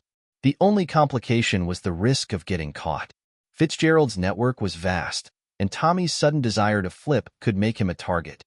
Jason's hands gripped the steering wheel as they approached the abandoned warehouse where Tommy had arranged to meet them. He could feel the weight of the moment. This was it, the last piece of the puzzle. They pulled up in front of the building, the faint hum of distant traffic the only sound breaking the silence. Jason's eyes scanned the area, looking for any sign of danger. The last thing they needed was an ambush. Mitch was the first to get out of the car, his eyes scanning the surroundings before he nodded for Jason to follow. They walked toward the warehouse, the large metal doors looming in front of them. The air was thick with tension.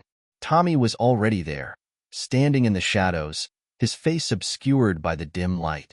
When he saw them, he stepped forward, his hands outstretched. He looked nervous, his body language speaking volumes about the fear gnawing at him. You got the files? Jason asked, his voice low but commanding. Tommy nodded quickly, pulling a small envelope from his jacket pocket.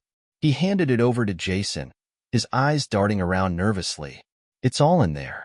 The truth about Fitzgerald, his brother, everything you need to bring him down. Jason took the envelope, his fingers trembling slightly as he opened it. Inside were several sheets of paper, each one filled with details that could end Fitzgerald's reign. Photos, records, witness accounts, all pointing to the same grim reality. Fitzgerald's brother's death wasn't an accident. It was a murder orchestrated by the man himself. Jason glanced at Mitch, who was looking over the papers with a critical eye. Mitch gave a subtle nod, confirming that the information was as solid as they could have hoped for. This is it, Jason said, looking back at Tommy. You've done good, Tommy. You've helped us more than you know. Tommy's face twisted with relief, but also with fear. I just want to be done with this. I want out. Please. I've got a family, a life I need to get back to. Jason stepped closer, his voice low. You will. We'll make sure you're safe. But you need to get as far away from Fitzgerald as you can. He won't let you walk away without a fight. Tommy nodded frantically, his eyes wide. I know. I've been hearing whispers. Fitzgerald knows I'm the one who helped you. He's already looking for me. Jason felt the weight of those words settle in his gut. They were on borrowed time. If Fitzgerald had already caught wind of Tommy's betrayal, There was no telling how quickly he could move to silence them all. "We need to move now," Jason said, his voice urgent. He turned to Mitch, his mind already calculating their next steps. "We get this information out there now. We leak it to the press, get it into the hands of people who can't be bought or threatened. Once the public knows, Fitzgerald's done." Mitch clenched his jaw. "You really think they'll believe it? Fitzgerald has too much power, too many connections." Jason's eyes narrowed. "That's why we need the truth. The world won't just sit back and let him cover this up.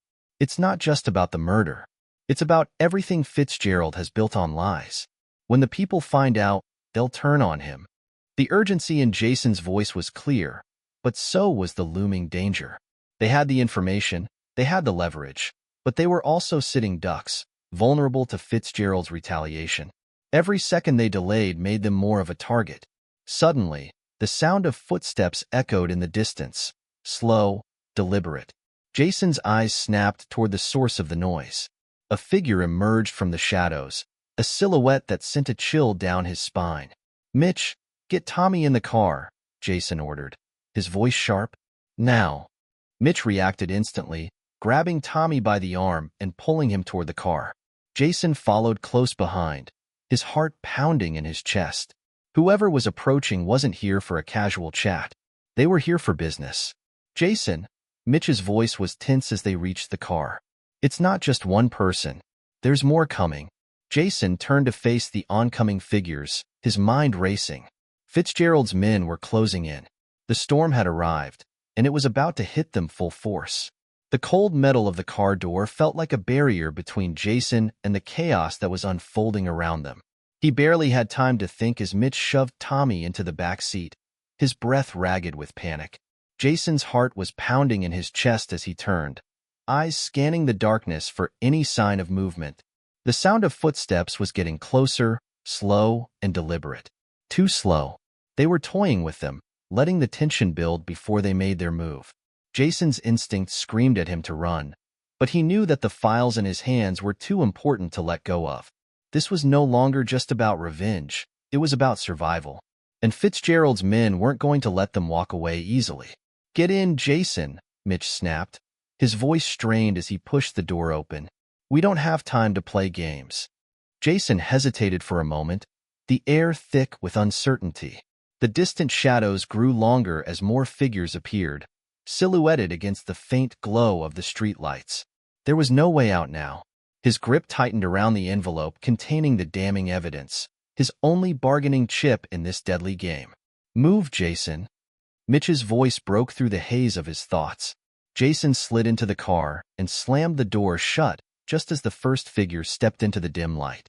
The sound of boots on gravel echoed through the empty streets, each step sending a jolt of adrenaline coursing through his veins. The engine roared to life, and Mitch floored the gas pedal, sending the car screeching down the alley. Jason glanced over his shoulder, watching as the figures in the shadows blurred into the night. But he knew it wasn't over. They wouldn't let them get away that easily. "Are we clear?" Jason asked, his voice tight as the car swerved through the narrow streets. He could feel the heat rising in his chest, a mixture of fear and exhilaration. They were on the run now, no turning back. Mitch's knuckles were white on the steering wheel as he shot Jason a quick glance. "Not yet. I saw more cars coming. We've got company." Jason's mind raced. Fitzgerald's men were persistent. This wasn't a random encounter. This was an ambush. He had to act fast. "We need a place to lay low," he said, his voice calm despite the chaos swirling around him. "Somewhere they won't think to look." Mitch nodded, his jaw set in determination. "I know a spot. It's not far, but we'll need to lose them first." The car twisted and turned, zipping through the streets as Mitch expertly navigated the city's winding back alleys. Jason's eyes flicked to the rearview mirror, watching as two black SUVs began to tail them, their headlights flashing in the dark like predators' eyes. The chase was on. A few minutes later, Mitch swerved the car sharply, taking an abrupt turn down a narrow alley that Jason hadn't even noticed. The tires screeched as the car slid sideways, narrowly avoiding a dumpster, and then fishtailed down the narrow corridor. The alley was tight, the walls closing in on them, but it was the only way to shake their pursuers. Jason felt the car's tires grip the slick asphalt as Mitch floored the gas pedal again. They were gaining ground, but the SUVs weren't far behind. "Hold on," Mitch muttered under his breath, his knuckles turning pale as he concentrated on the road ahead. "I'm going to make a hard turn. If we're lucky, we'll lose them." Jason's stomach tightened. He didn't have time to second-guess. If they didn't shake Fitzgerald's men soon, they would be cornered. Mitch's hands moved swiftly on the wheel, his focus unwavering. Then, without warning, he turned the wheel hard to the right, sending the car into a sharp spin. The tires screeched in protest, and for a moment, Jason felt the car slip out of control. The world tilted as the car slid sideways through the alley. He braced himself, expecting the impact, but Mitch's expert driving kept them on track, the car sliding smoothly into the next intersection. For a split second, Jason thought they might have done it. But then, a flash of headlights appeared in the rearview mirror, and a pair of SUVs rounded the corner with terrifying speed. "They're not giving up," Jason muttered under his breath. Mitch cursed under his breath, his foot pressing harder on the accelerator. The sound of the engines behind them grew louder, closer. Jason could feel his heartbeat pounding in his ears. They were almost there. They couldn't afford to get caught now. "We need to get off the road," Jason said, his mind racing. "Take the next exit." Mitch didn't hesitate. With a swift turn of the wheel, they veered onto a side road that led out of the main city area. The road was darker, less populated, but it was also more isolated. They'd have fewer places to hide, but they couldn't afford to be found. Not now. The chase continued, the two black SUVs still hot on their heels. Jason's grip on the envelope tightened. Every turn they took, every shift in speed, brought them closer to safety, or to a deadly confrontation. Fitzgerald's men weren't going to stop until they had the evidence, and they were getting closer with every passing second. Mitch suddenly swerved the car to the side and pulled into a hidden warehouse lot, the headlights turning off just in time to prevent them from being spotted. They sat there in the darkness, breathing heavily, listening as the sound of the pursuing cars grew fainter. Jason's mind raced as the adrenaline began to fade. They had bought themselves a moment of peace, but only a moment. He knew Fitzgerald's men would regroup quickly. They wouldn't rest until they had what they wanted. "Mitch," Jason said, his voice low and steady, "get us out of here. I'm not waiting for them to come to us." Mitch nodded. "I've got a place, but we need to move fast." They sat in the car for a few moments longer, gathering their bearings, before Mitch started the engine again. The cars might be gone for now, but Jason knew better than to let his guard down. Every moment, every decision, was a step closer to either freedom or destruction. As they sped through the streets, Jason's mind stayed focused on one thing: the files. The truth about Fitzgerald's brother was out there, and Fitzgerald wasn't going to stop until he buried it. They needed to get the evidence into the hands of people who couldn't be bought. The only question now was whether they would make it in time. The wind whistled through the cracked windows as Mitch's car rumbled through the deserted streets. The engine hummed steadily beneath Jason, his mind still reeling from the close call they had just survived. They had barely escaped Fitzgerald's men, too close for comfort. His pulse was still racing, the adrenaline beginning to wear off, leaving behind a cold edge of fear. Jason glanced at Mitch, who was focused on the road ahead, his eyes narrowed in concentration. Mitch had always been the tough one, the one who kept his cool no matter what. But Jason could see the tightness in his jaw, the way his knuckles were gripping the wheel. The weight of the situation was pressing down on them both. "We need to get out of the city," Mitch muttered, his voice gravelly. "They're not going to give up. Fitzgerald's men are relentless. We can't stay here." Jason nodded, his eyes scanning the rearview mirror. They hadn't been followed directly, but he knew it wouldn't be long before Fitzgerald's network would regroup and come after them again. They couldn't afford to be cornered. The information they held was too dangerous. "Where are we headed?" Jason asked, his voice low, steady. Mitch didn't answer right away, his mind working through the options. Finally, he spoke. "I know a safe house out in the sticks, far enough from the city that Fitzgerald's people won't be able to track us immediately. It's an old cabin I used to use. It's off the grid, and it'll give us some time to think." Jason's gaze turned forward, and for the first time in what felt like forever, he allowed himself to exhale. It wasn't much, but it was a plan. And right now, a plan was exactly what they needed. The city's lights began to fade as Mitch drove further into the outskirts. The streets grew quieter, the buildings less frequent. Jason's eyes drifted back to the envelope still clenched in his hands.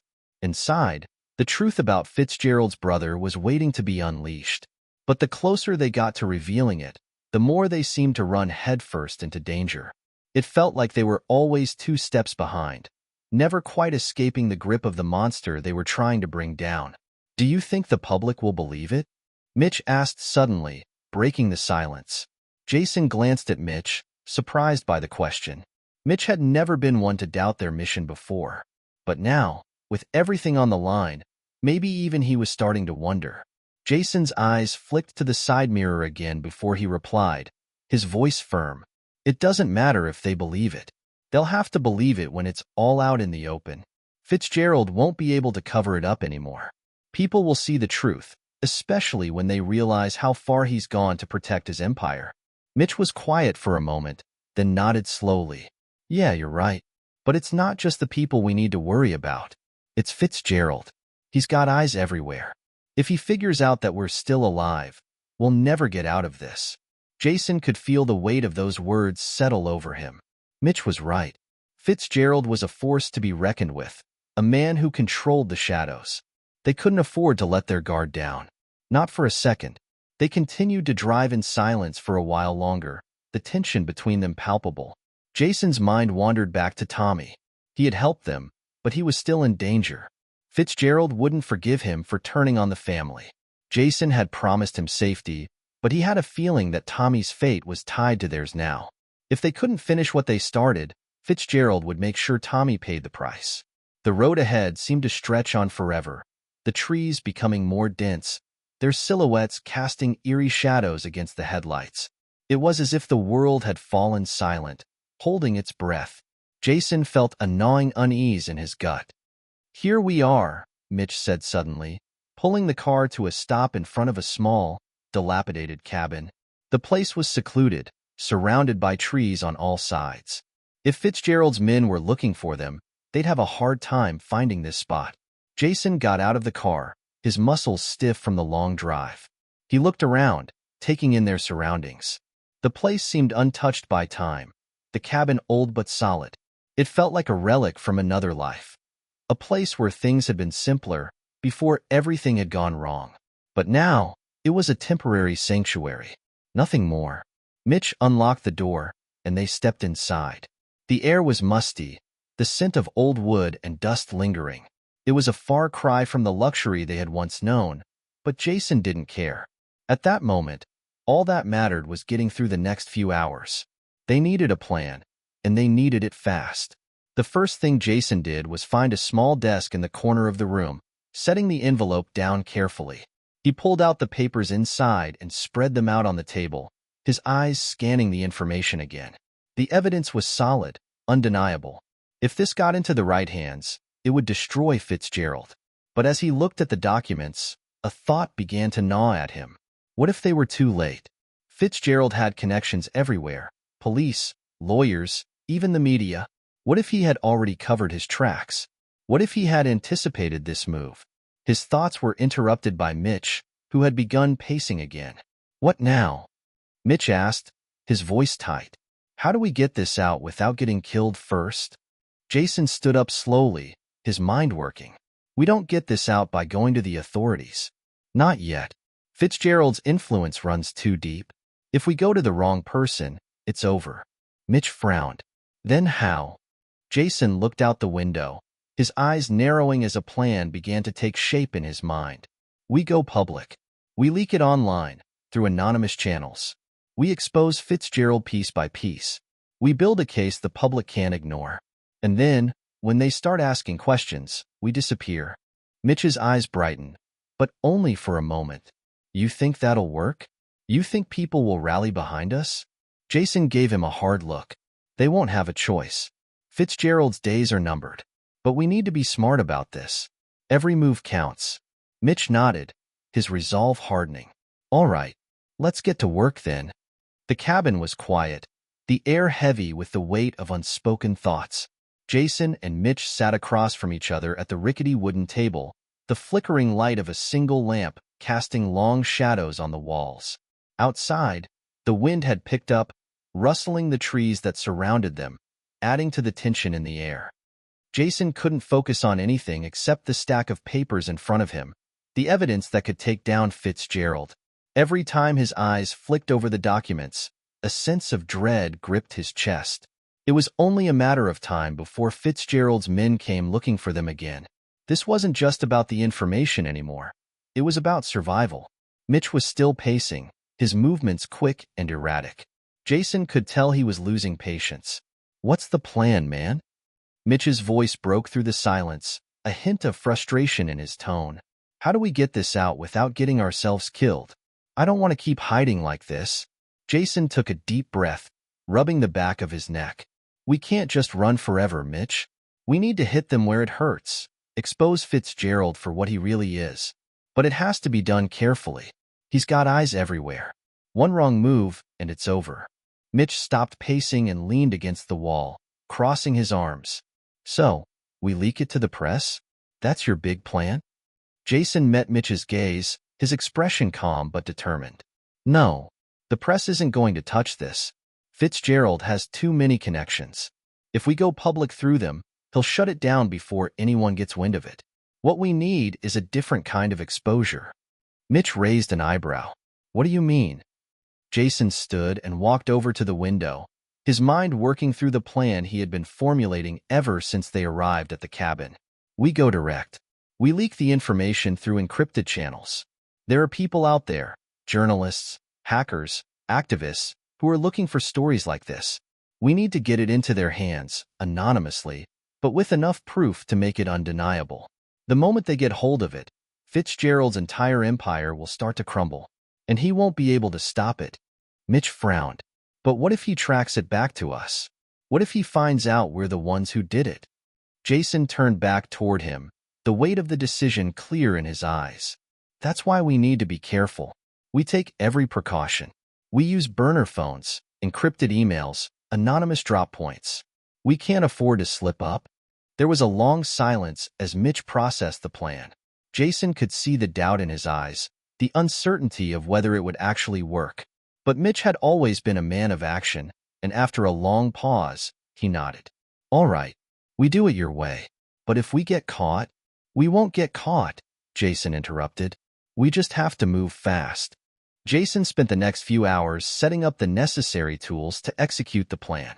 Mitch kept to himself, staring out the window, his face drawn with worry. Jason knew that Mitch was scared. They both were, but fear couldn't afford to stop them now.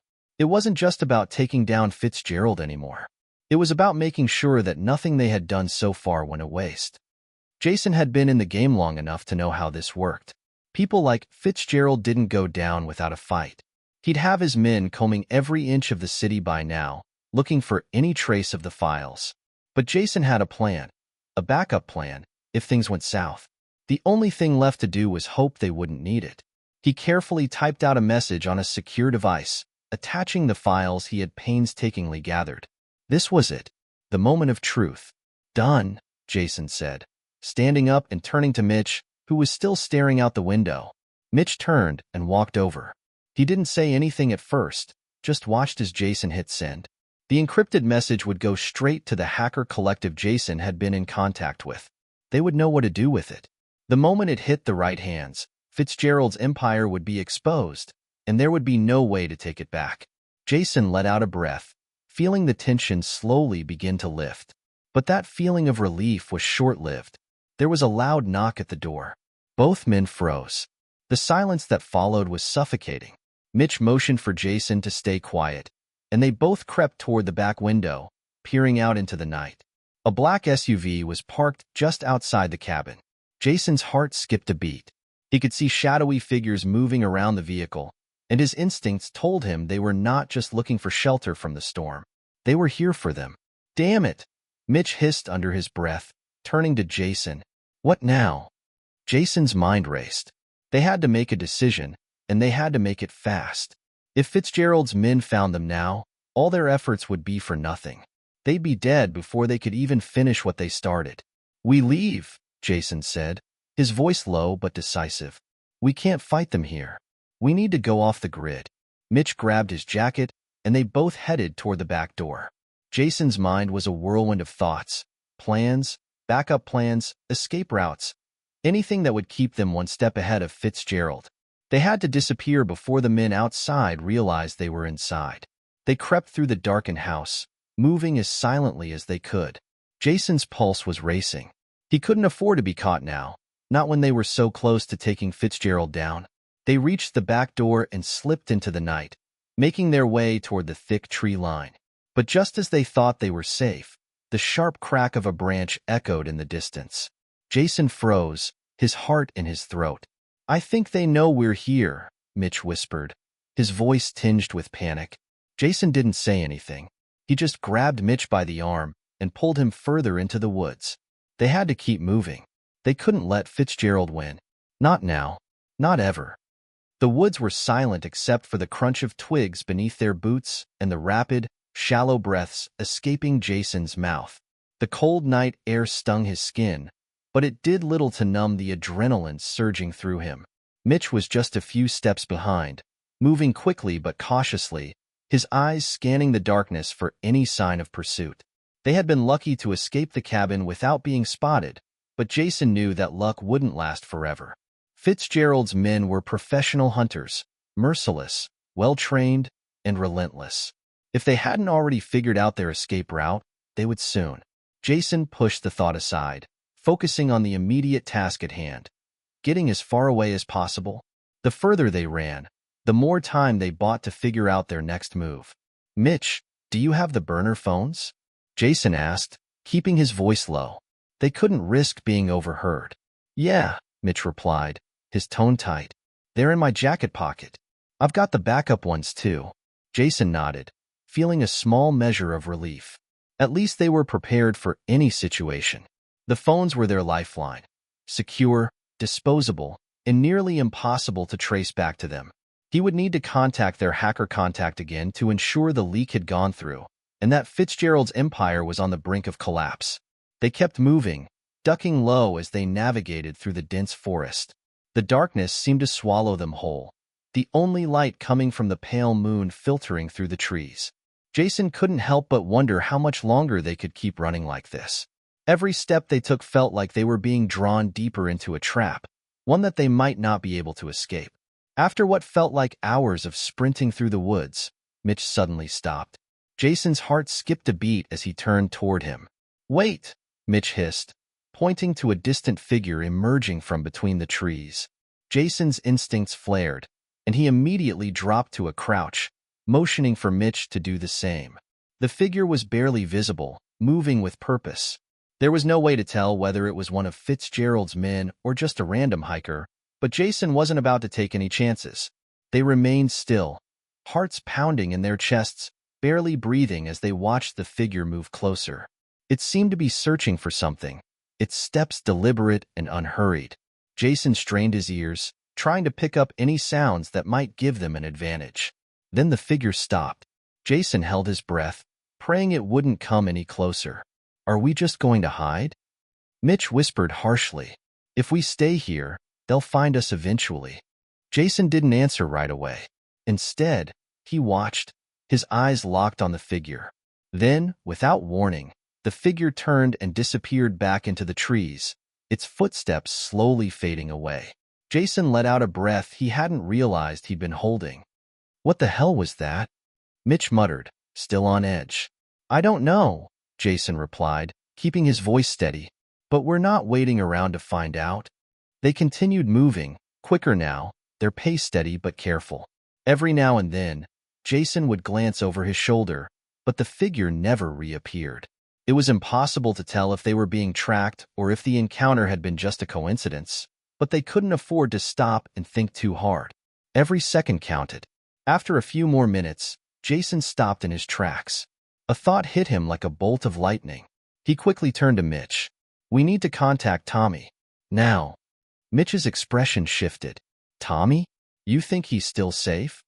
Jason's eyes narrowed. "He helped us. He deserves to know what's going on, and we need him to help spread the truth when this all comes to light. If Fitzgerald's men are closing in, he might be in more danger than we thought." Without another word, Mitch pulled out the burner phone, handing it over to Jason. He took it quickly, dialing Tommy's number with shaking hands. They waited in tense silence, the forest around them eerily still. The phone rang 3 times before it was picked up. "Hello?" It was Tommy. Jason felt a rush of relief flood through him. "Tommy, it's Jason. Are you okay?" There was a pause on the other end, and then Tommy's voice came through, quiet but anxious. "I'm fine for now. But what's going on? Why are you calling from a burner phone?" Jason's heart thudded. "Listen, we're in a bad situation. Fitzgerald knows we're alive. His men are probably tracking us already. I need to know if you're in the clear." Tommy was silent for a moment. "I'm laying low," he said finally. "But you're right. Fitzgerald's got eyes everywhere. You don't know the half of it. I've seen some things that make me think this goes way deeper than just a family business." Jason's pulse quickened. "What are you talking about?" Tommy's voice dropped to a whisper. "I've seen Fitzgerald's men kill people. People who were too close to the truth. People who knew too much. If you're really planning to take him down, you better be ready for a war." Jason glanced at Mitch, who was staring at him, his face pale. "I knew it was bad," Jason said, his voice tight, "but we don't have a choice anymore. We've got the evidence. We've got the truth. We just need to make sure it gets out." Tommy sighed heavily. "You're playing with fire, man. But I'll help you. I can make some calls, set up a few things. But you need to be careful. Fitzgerald's got the city locked down, and he's not going to let you take him down without a fight." Jason's mind raced as he processed Tommy's words. Fitzgerald had a hold over everything. But Tommy was right. There was no turning back now. They had started something that couldn't be stopped. "We're coming up with a plan," Jason said firmly. "We'll be in touch. Stay safe, Tommy. Don't trust anyone." After hanging up, Jason turned to Mitch. "We need to move faster. Fitzgerald's men are everywhere. We can't risk staying in one place too long." Mitch nodded, the grim realization settling in. "What if we can't outrun them, Jason? What if they catch up?" Jason's eyes hardened. "Then we fight. We fight, and we make sure Fitzgerald goes down. No matter what." Jason and Mitch had been running for what felt like days, but in reality, it was only a few hours. The adrenaline coursing through their veins kept them moving forward, though they were exhausted. Every step they took felt like it was leading them closer to the storm, both the literal one threatening the skies above and the metaphorical one closing in on them with every passing minute. The cold wind picked up, biting through their jackets as they continued through the forest. They had taken a route that led them further into the mountains, hoping to throw off any pursuit. The terrain was rugged and treacherous, but it also provided cover.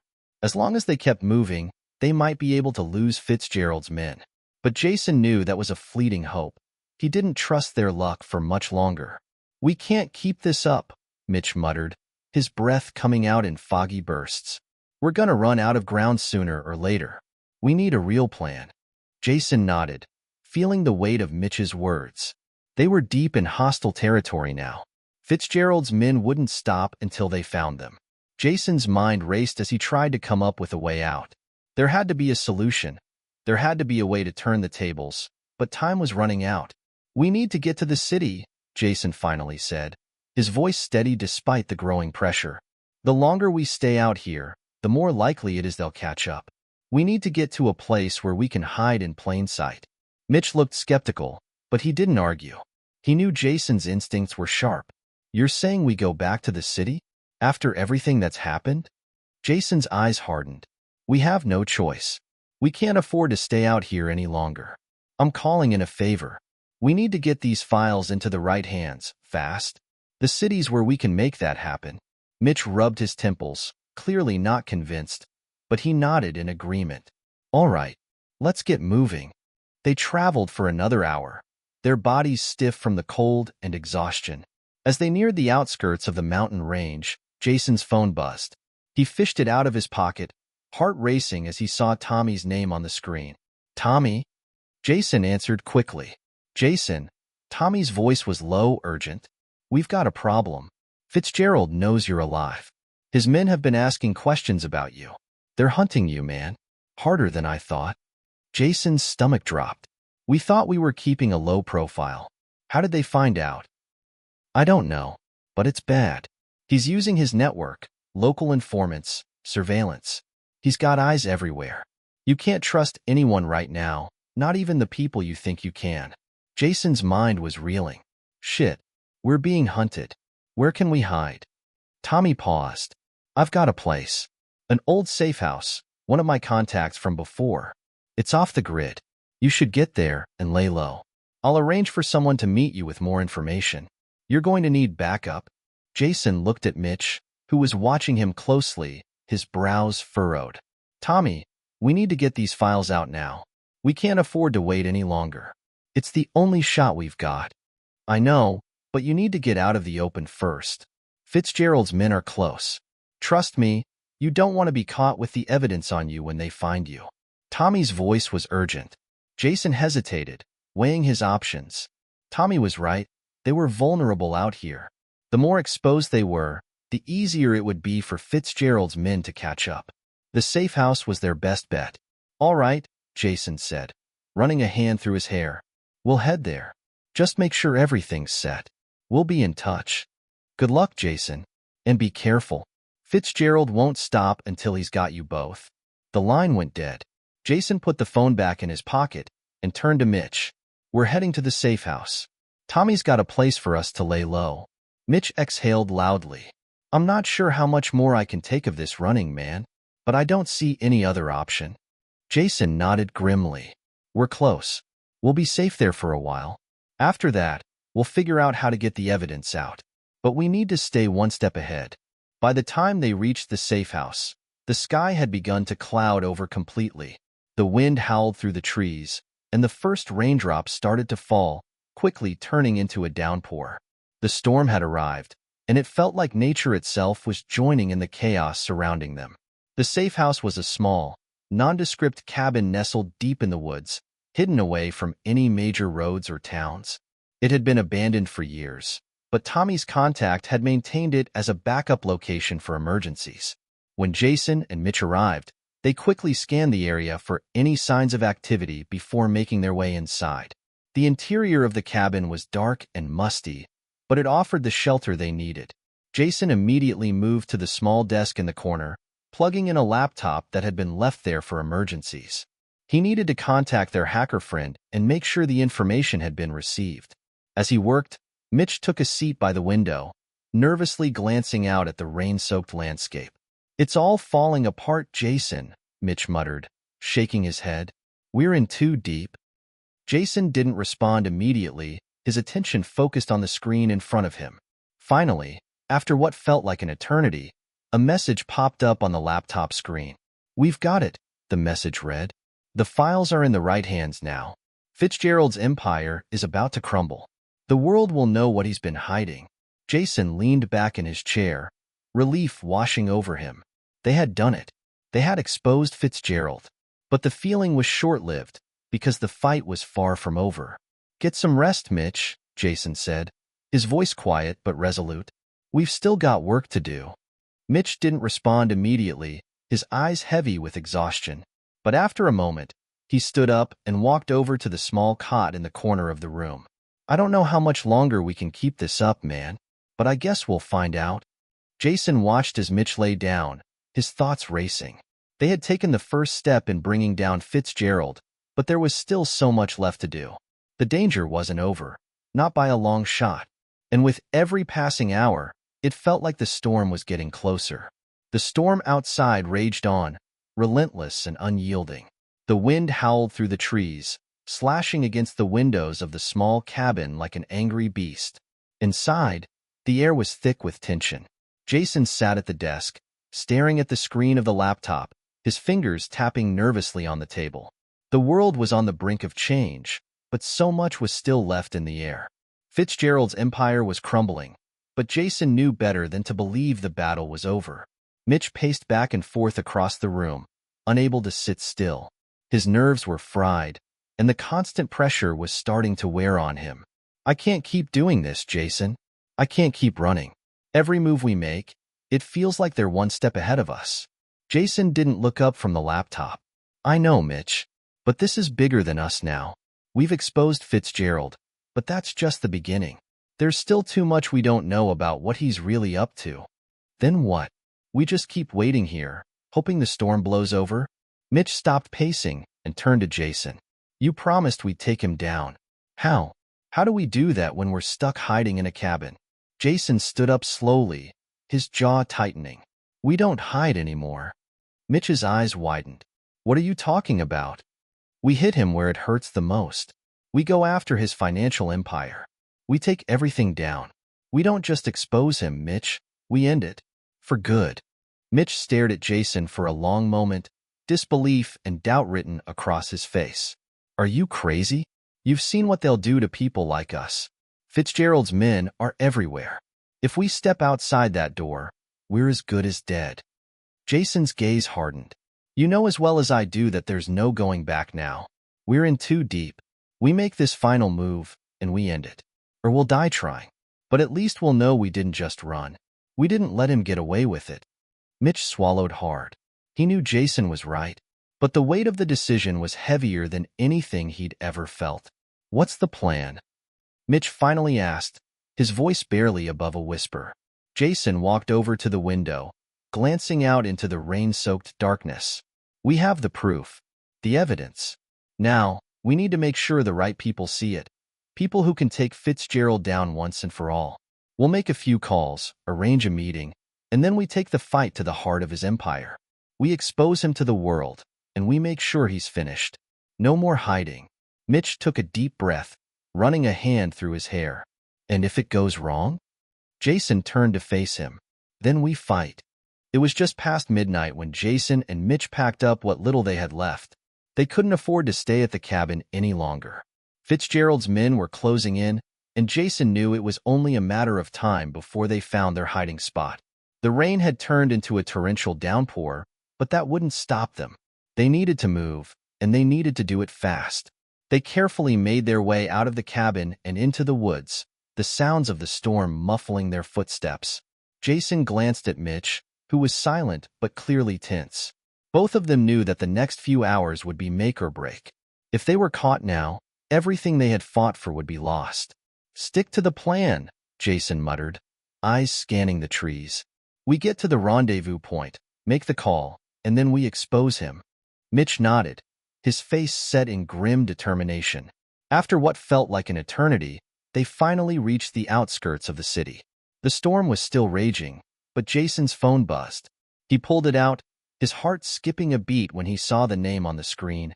Tommy. Jason, Tommy said, his voice calm but urgent. The files have been sent. Everything's in place. The media's about to get the full story. Fitzgerald's empire is going down tonight. Jason's stomach tightened.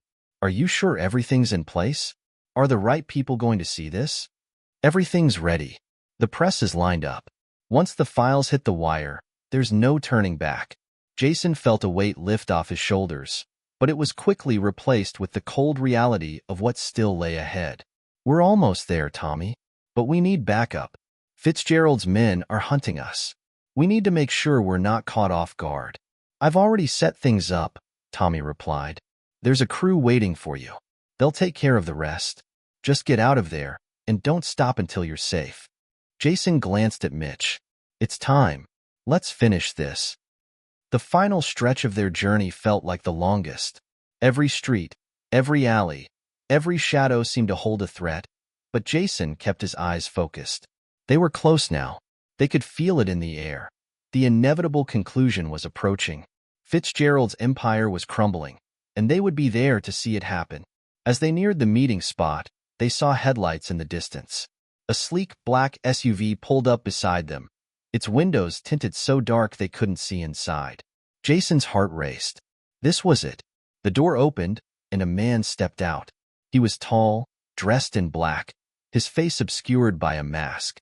Without a word, he motioned for them to get in. They didn't hesitate. They climbed into the back of the vehicle, the door shutting behind them with a soft click. The man in the front seat spoke without turning around. We've got a clear path, but we need to move quickly. The media's already prepping for the story. We can't afford any delays. Jason nodded, his mind racing with the knowledge that the end was near. Fitzgerald wouldn't know what hit him. As the SUV sped through the streets, Jason took a deep breath, leaning back in his seat. He couldn't believe it was finally happening. Fitzgerald's empire, built on lies, corruption, and violence, was about to collapse. For the first time in what felt like forever, Jason allowed himself a brief moment of hope. But he knew this wasn't over. Not yet. Fitzgerald wasn't going down without a fight. And when the storm cleared, they would be waiting. Hit subscribe and leave a comment with where you're watching from. The final showdown is upon them.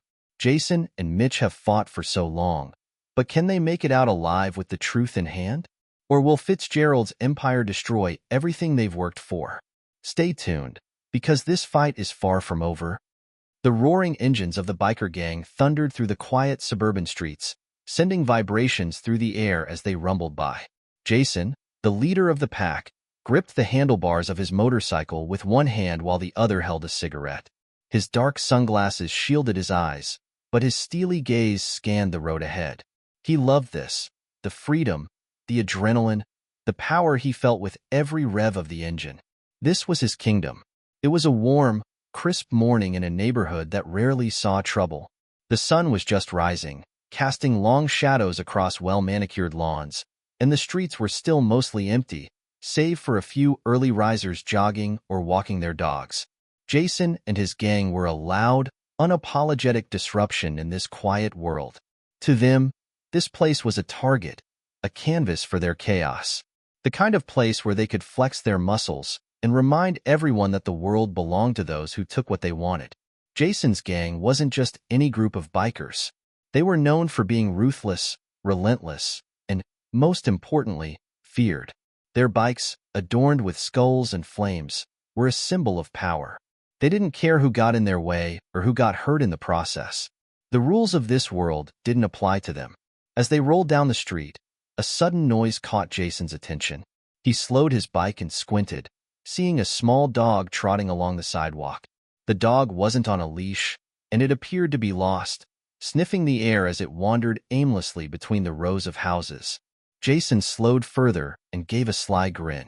His gang, sensing an opportunity for amusement, began to slow too, forming a circle around the little creature. "Check it out," Jason said, flicking his cigarette to the ground. "This little guy thinks he's got it made in the world." The gang laughed, some revving their engines as if to start a game. Jason's grin grew wider, his eyes gleaming with mischief. He kicked his foot down on the ground to steady his bike, and without hesitation, he dismounted, walking toward the dog. "Hey, pup," Jason sneered, bending down to get closer to the creature. The dog, harmless and confused, wagged its tail slightly, unaware of the danger it was in. Jason, in his cruel amusement, raised his foot and gave the dog a swift, hard kick. The sound of the impact echoed in the quiet neighborhood as the dog yelped and stumbled backward, its eyes wide with fear. The gang erupted in laughter, some high-fiving, others shouting words of encouragement like, "That's what I'm talking about." Jason's dark humor was legendary, and nothing ever seemed to be off limits for him. He could do whatever he wanted, and no one ever dared challenge him.